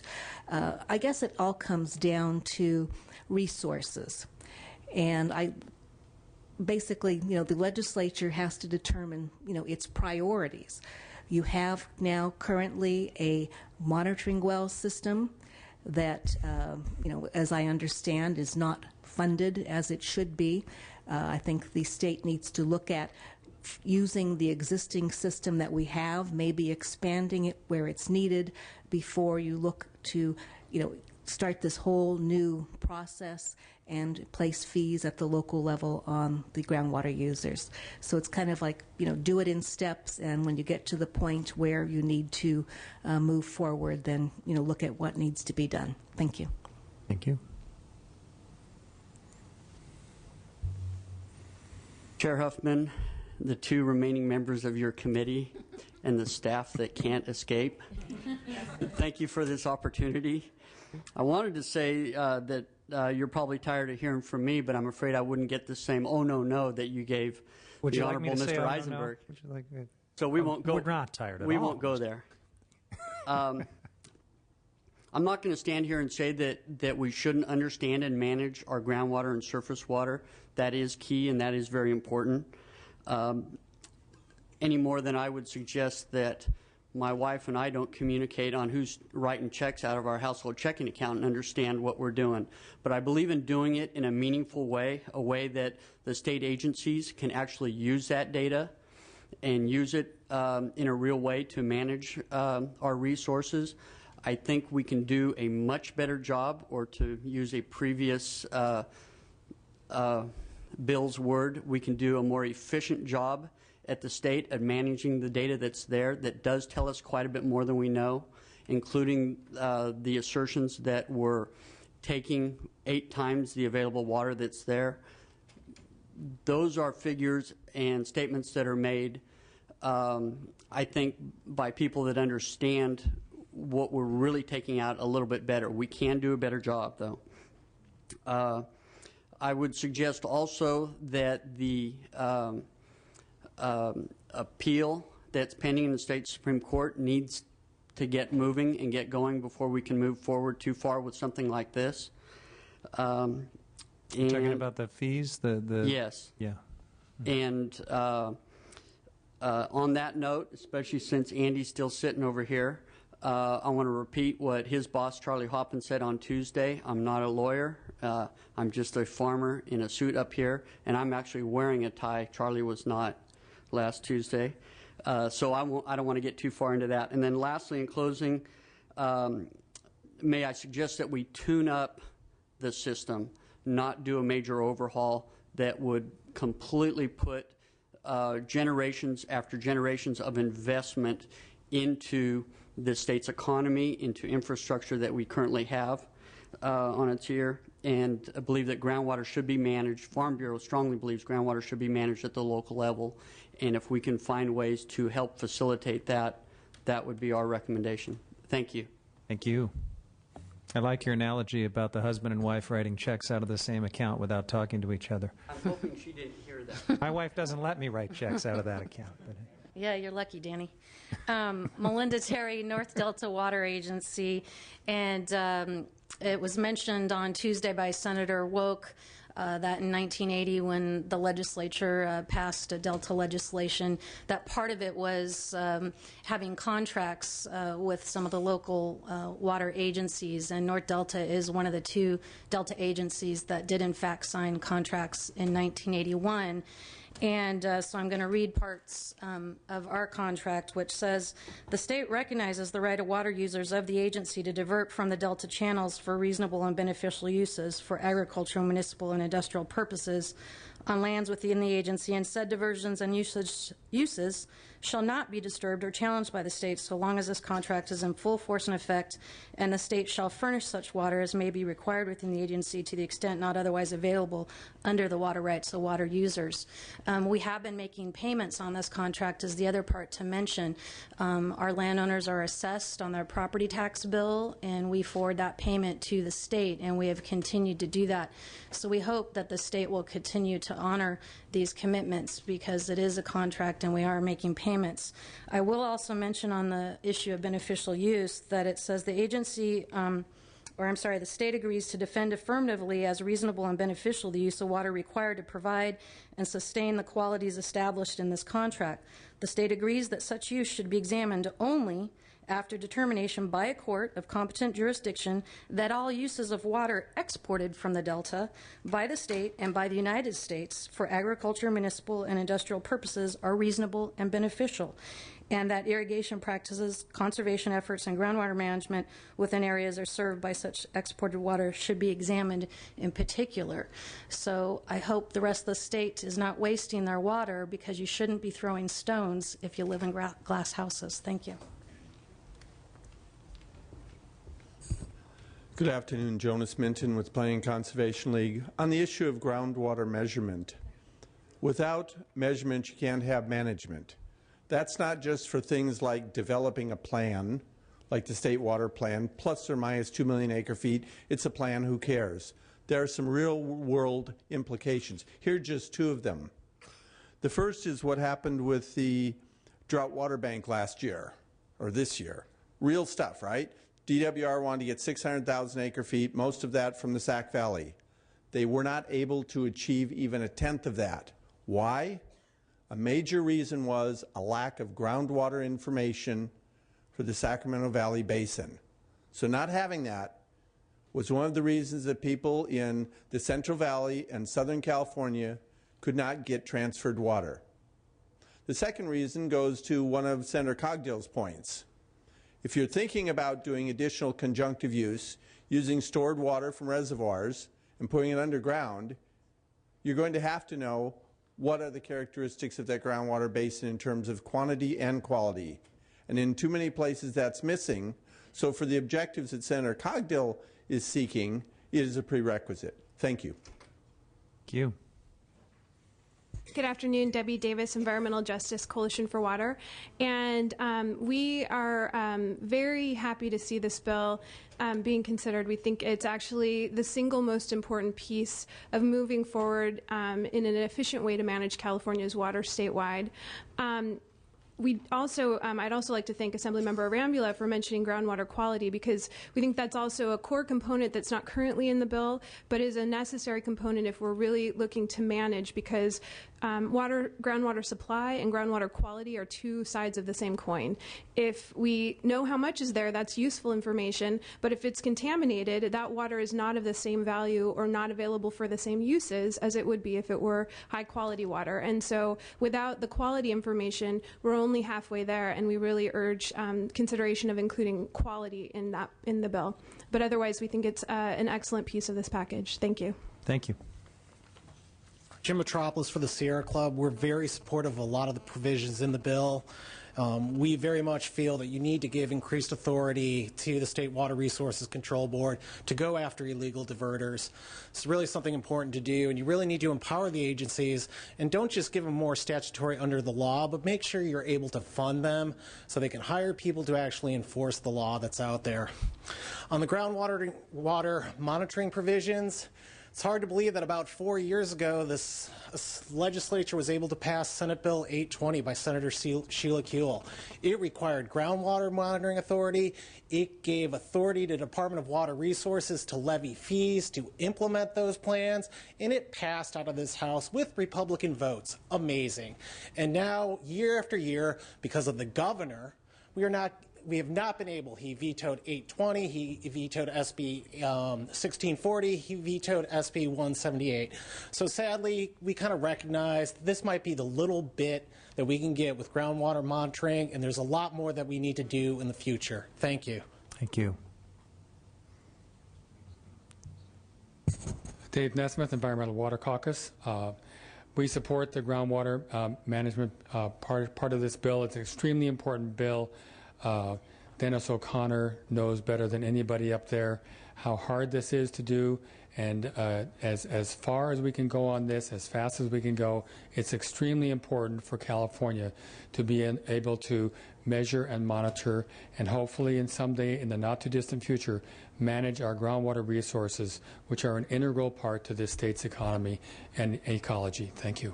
All right. Thank you very much. That concludes our hearing. Senator Pavley had to leave a little bit early. She asked me to convey on behalf of herself and also myself as her co-chair of these hearings. Our thanks to the committee members and staff and the many witnesses and stakeholders who've sat with us for many hours now.